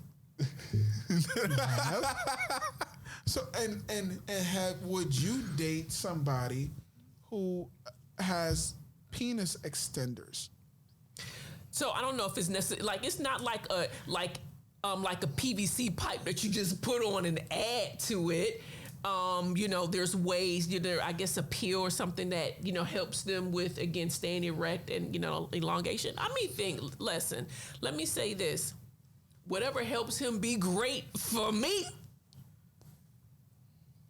Hey, y'all. And listen. Whatever helps him be great. Keep it filthy, people. Charles, you never answered the question. I'm waiting. See, she has justification, right? Because she's like, hey. Would I? Yeah. See? Look. I would. How? Why? What? I could not. Because I know it's fake. I mean, that would bother me. Would you? Okay. Throw out a name. Let's say Cardi B. What about her? Would you tap that well? no. Why? Because he's not attracted to her. Yeah. Nicki Minaj. Would you tap that well? She's way more prettier. Old or new? I like that question. Old. Original. Yes. Original didn't have. But that's. Oh. Yeah, exactly. Okay, Original didn't have all of that. Okay, get somebody else. Okay. Who's somebody? Black China. Hell no. Why? Not his type. Okay. Name somebody who's gotten a BBL. A Brazilian butt lift, right? Yeah. Listen, I didn't realize they had to wear, the things around them to help keep the stuff in place. Cause don't you have to work out still? Like you still got to work out. Who you asking? I'm gonna work with what God gave me. They have. I saw this on Instagram. They have like these shots now where they inject you, and it literally melts fat off of your body. They're saying that they basically just go in and they sculpt, and so they move fat from one body to other, butt, and then they'll get rid of other fat so they can tighten up. Right. Ways to tighten up certain problem areas that girls don't want to get underneath the arm. I'm gonna take my pinch of an inch because it ain't even that serious for me. Charles, are you looking for somebody? He looking for somebody. Okay, all right. So as he's looking for his cup of tea. What about the fakeness? You're saying sometimes you see one person at nighttime when you wake up for breakfast the next day. Oh, like what makeup and things of that nature. Because like the eyelashes. Oh yeah, eyelashes, nails. So, you know what I mean? Makeup, right? Because makeup, that's. I've always been an advocate for someone who has natural beauty. If you got to do a lot, it's a turn off for you. Really, like, not my cup of tea. If you got to do a lot, you know what I'm saying? Because naturally, like you said, I want to be able to go to bed and wake up, and it's the person looks similar, virtually the same thing. You got somebody? I don't. Oh, okay. I don't. Oh, okay. I don't. But the answer is he would. You're weird. You're weird. You're weird. How am I weird? Something's weird. Something's wrong. How? Charles, that's hitting a plastic bag. Hey, baby, hitting a plastic bag. You know what? I'm sorry. Yeah. I'm sorry. I'm sorry. You're not weird. Right. Interesting. There it is. No, but I love you the same. Yeah. So I'm going to opt out of this one because I already know. What? This is going to be interesting between you two. What? Because you two are. Oh, Lakers right. fans. So, yeah, Lakers rant. The status of the Lakers franchise and fans. Go. We've been getting our asses kicked, and it's painful. I don't know. So let me say this. I remember I went on live. I don't know if you saw it. I'm not in this conversation. It was Westbrook was way, way, way off. And not that he hasn't been way, way off, but he sat the fourth quarter, right? So they asked the coach, right, he got benched. They asked the coach, hey, so we noticed that Russell wasn't on, and what happened? And was there any particular thing? Well, you know what happened. He didn't perform. And for me, there's a couple of things that I said, and I'll say them here, and I'm not saying they're going to be exactly the same, but I needed Frank to say, you know what? We're fighting for our lives right now, and we're putting the right people on the court who's going to produce, and Russell just wasn't producing at that particular moment. Then there was, and stop skirting around. Well, just call a spade what a spade is. Now, I like Russell Westbrook, and Russell Westbrook, and he's always, again, performed and played, but I don't know if it's just too much star power on this particular team because it doesn't seem like he's finding his own rhythm, in his place. Inside, he is going crazy. If y'all could just see Fred. No, they can. Oh, you right. know who Russell Westbrook reminds me of? Do you remember the movie Major League? You ever see the movie Major League? I've not. It's a baseball movie. And there It is sound a like guy it. named Roger Dorn. He knows. I'm so mad at him. There's a guy named Dorn, right? Okay, so what's going on with Dorn? Dorn. I thought you said you were sitting out this one. No, because He did say. You did say you were. There's an '80s movie. It's called Major League. It's about the Cleveland Indians baseball team, and they go from nothing into something. They end up winning the pennant and all that shit, right? Okay. Right. there is a character called Roger Dorn. Roger Dorn has become civilized. He's not a dog anymore, right? He doesn't have that grit, right? He's a has-been, right? And he's okay. He's become content with being civilized, right? This is just... It just is. It just is. It's not important to him. And then comes this other guy. His name is Jake. Jake is the main character, right? Who is kind of like a LeBron, right? And he's the leader of the team. He comes to Roger Dorn and he sees Roger Dorn not putting in no work. Like he's not taking it personal more. There's no passion. There's no zip. There's no enthusiasm. There's nothing, right? He had a heated conversation with Dorn, and it changed instantly. Everything. Do you think somebody? I don't think LeBron has had that conversation, that real convo with Westbrook yet. Yeah, but so let me say, I was thinking about. I'll leave it at that. I'm sorry. I was thinking about Kobe. Right, I was thinking about Kobe. Why'd you do that to him? Because we're Laker fans. We all are sports fanatic. I love basketball. That's my space. And I was thinking about Kobe, and I was thinking about just how vocal he would be on and off court. And so, to your point, I'm wondering, but I think about also LeBron. That's not LeBron's personality. He's not. That's not his personality. And the other thing too is, at the end of the day, when we're talking about you're getting paid millions of dollars, you should be checking yourself. If something's happening or if you need something, it is incumbent, I believe, for you to say, listen, something ain't right, something's off, or whatever, as opposed to coming to the, press conference and saying, well, some days are good days and some days are bad days. And, I didn't have any expectation. Did you see that? When he said, I didn't have any expectations, huh? Like, I have the expectation. Roger Dorn. I have the expectation to win because this is what we do. We're in, again, fighting for our lives in terms of playoff. There's going to be the play-in, which they probably won't make out of.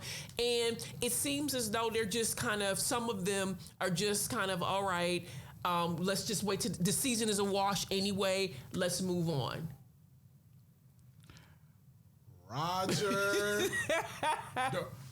Roger Dorn is Russell Westbrook. Wow. So what's your thought? What are your thoughts?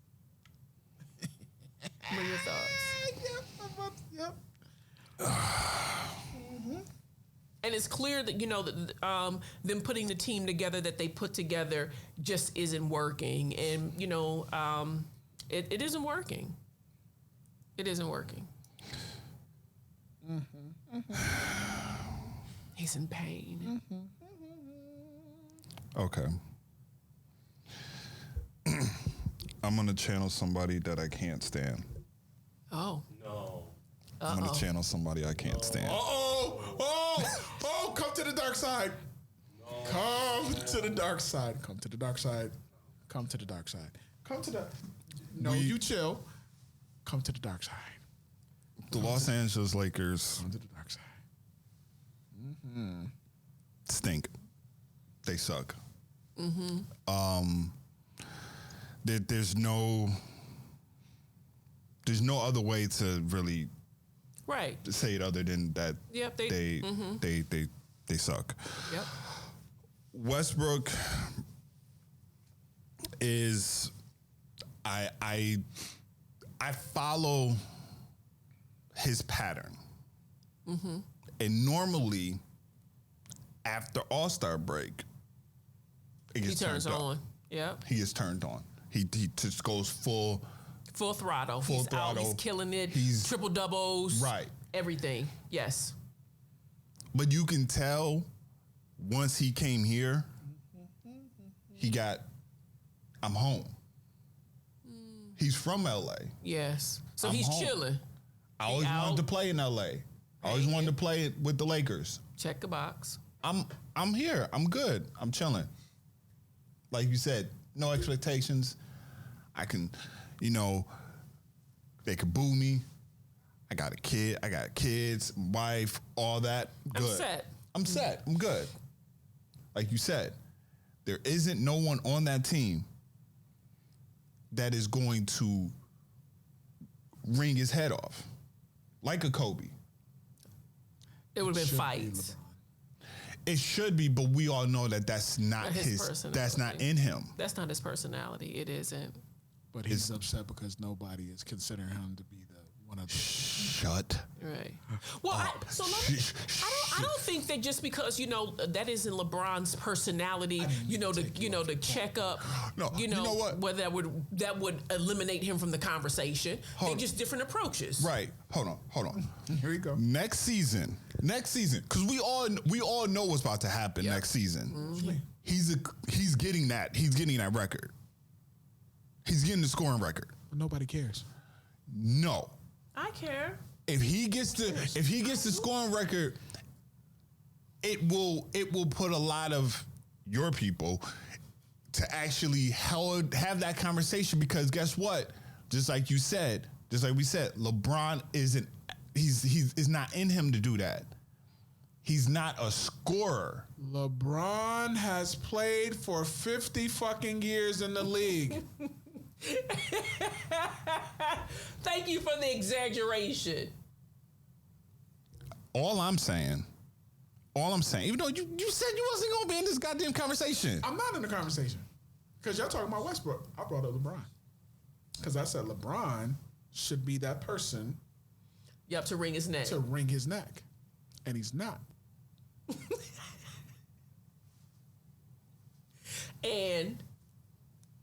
But so is it LeBron's responsibility? What about the coach? You know what? No. In a sense, it is LeBron's fault. So what's LeBron's fault? That Westbrook has been chilling? No. See, he orchestrated the team. This is what happens when you've thrown hate at LeBron for a long period of time. I don't thought. This is me I'm talking about. All right, go ahead. Because if you remember correctly, I did not like LeBron. Not until LeBron became a Laker, and God rest his soul, blessed him. He blessed Westbrook too. When he joined the Lakers, once you put that purple and gold on, it's a whole different ball game. I would know. You would know. But what I'm saying is when Kobe blessed him, I was like, okay, because when he signed to them, first thing I said is, I'm not saying nothing until I hear from Kobe. And then Kobe spoke. And I said, all right, welcome on board. Well, I've always been a LeBron James fan from day one, so let it just be clear. Now, reason why I say it partially is LeBron's fault is because every organization that LeBron has been on, Clutch follows. All of Clutch follows. They start moving pieces to bring Clutch there. LeBron wants to bring his team with him. So what I think he did was, even though Westbrook is not a part of Clutch, but there's a lot of little rumors about why Westbrook came over there, something about Bronny, it's Bronny's favorite player and all this stuff. I feel like by LeBron giving this blessing, it eliminated what he's naturally good at doing. LeBron is a facilitator, but LeBron has to have shooters around him. Mm-hmm. They had a chance to get Buddy Hill. They don't have no shooters. And then Buddy Hill was a shooter. He's a shooter. Right, but they didn't get him. They didn't get him because they passed on him to get Westbrook. So you get rid of things that make you do this because you wanted to do something that everybody, according to all the sources, no one can do. No one can work with Westbrook. They could have got DeMar DeRozan. We could have got DeMar DeRozan. Ooh, he is on fire. Damian Lillard. That's not. We just had this conversation last podcast when I said that we are going to get him next season. Could have had him now. Could have had him. Right. That's on Dame for it. That's LeBron. That's on Dame's fault. LeBron is the orchestra of all of this. So, guess what? We're going to enjoy the playoffs. We are going. I am enjoying The play-in. I am enjoying what LeBron's doing. Yes. That's what I'm enjoying. And listen. I have said, you know what? I am no longer, because if we make the play-in, we got to play who? Pelicans. So now this is LeBron's swan song now. This ain't the swan song. I'm telling you that I'm just enjoying the greatness of LeBron right now because he's doing something that your guy didn't do. My guy didn't pay for 50 years. Your guy, when he came back, he played He played like with that shitty Washington team, 14 years. did not do what LeBron's doing. Michael Jordan came back to play for the Wizards because he wanted to own the Wizards. And he deferred his entire salary for the 9/11. So it wasn't a money grab either. I am saying I am enjoying what LeBron is doing right now because I am a Laker fan, and I have to put this season in the back burner because it's a hellhole right now, and we were supposed to win the championship. This is supposed to be repeat season. This is supposed to be comeback season.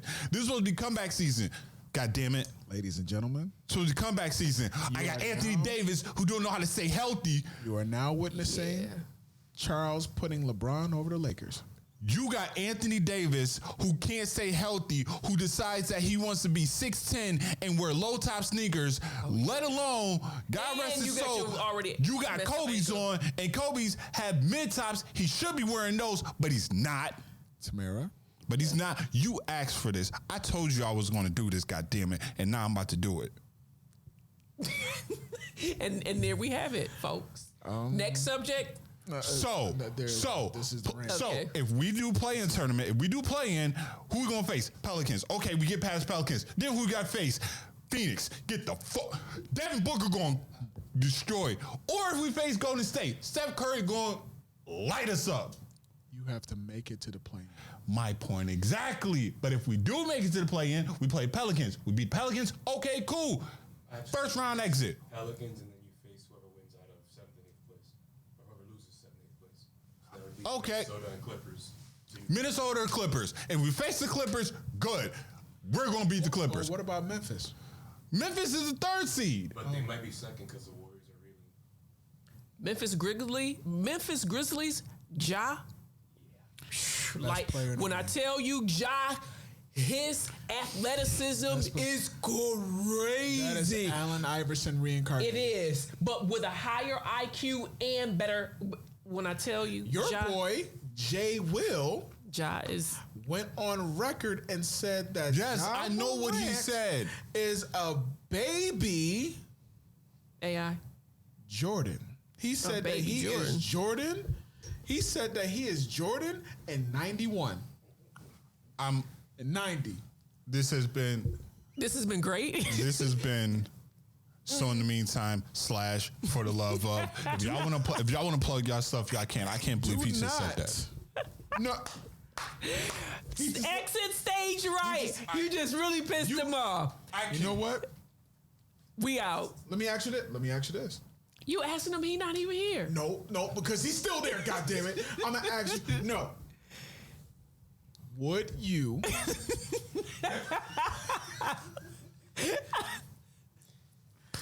I would take John Morant over LeBron right Get the fuck out of here.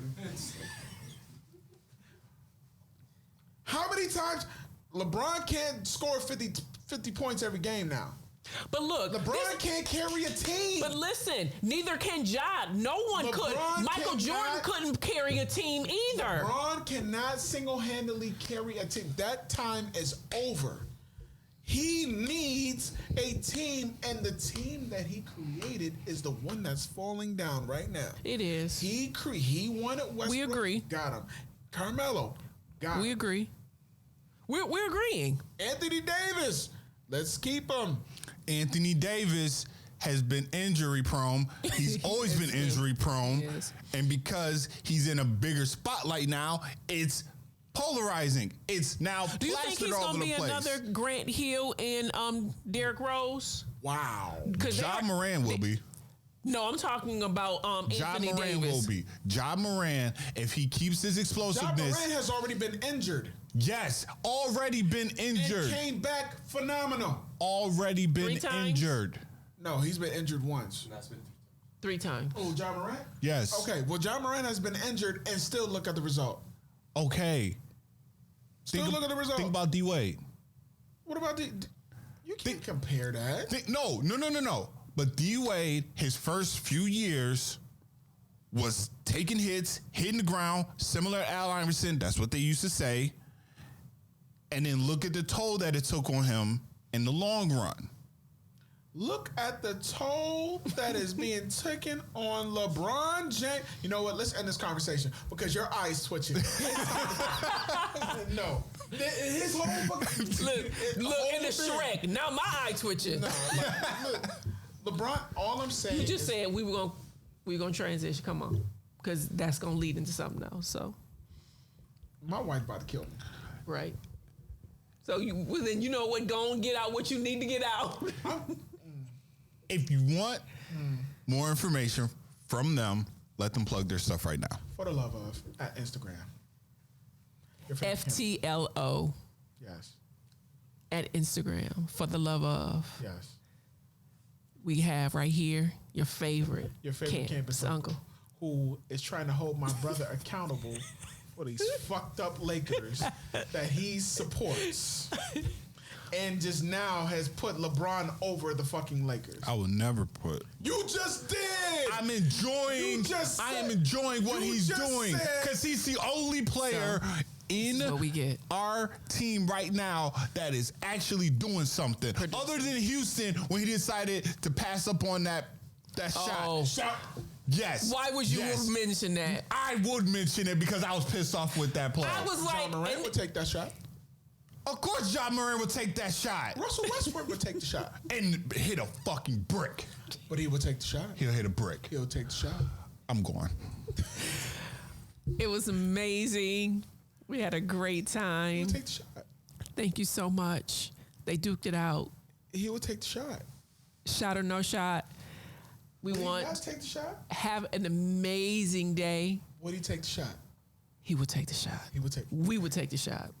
We We would take the shot. We would take the shot. Did you hear the- And that's subjectivity, right? No matter what, we would take the shot. So, in the meantime, thank you so much for your hospitality, for your grace, and Hospitality, all that good stuff. and love and liberation. We about to Peace. fight. We about to fight.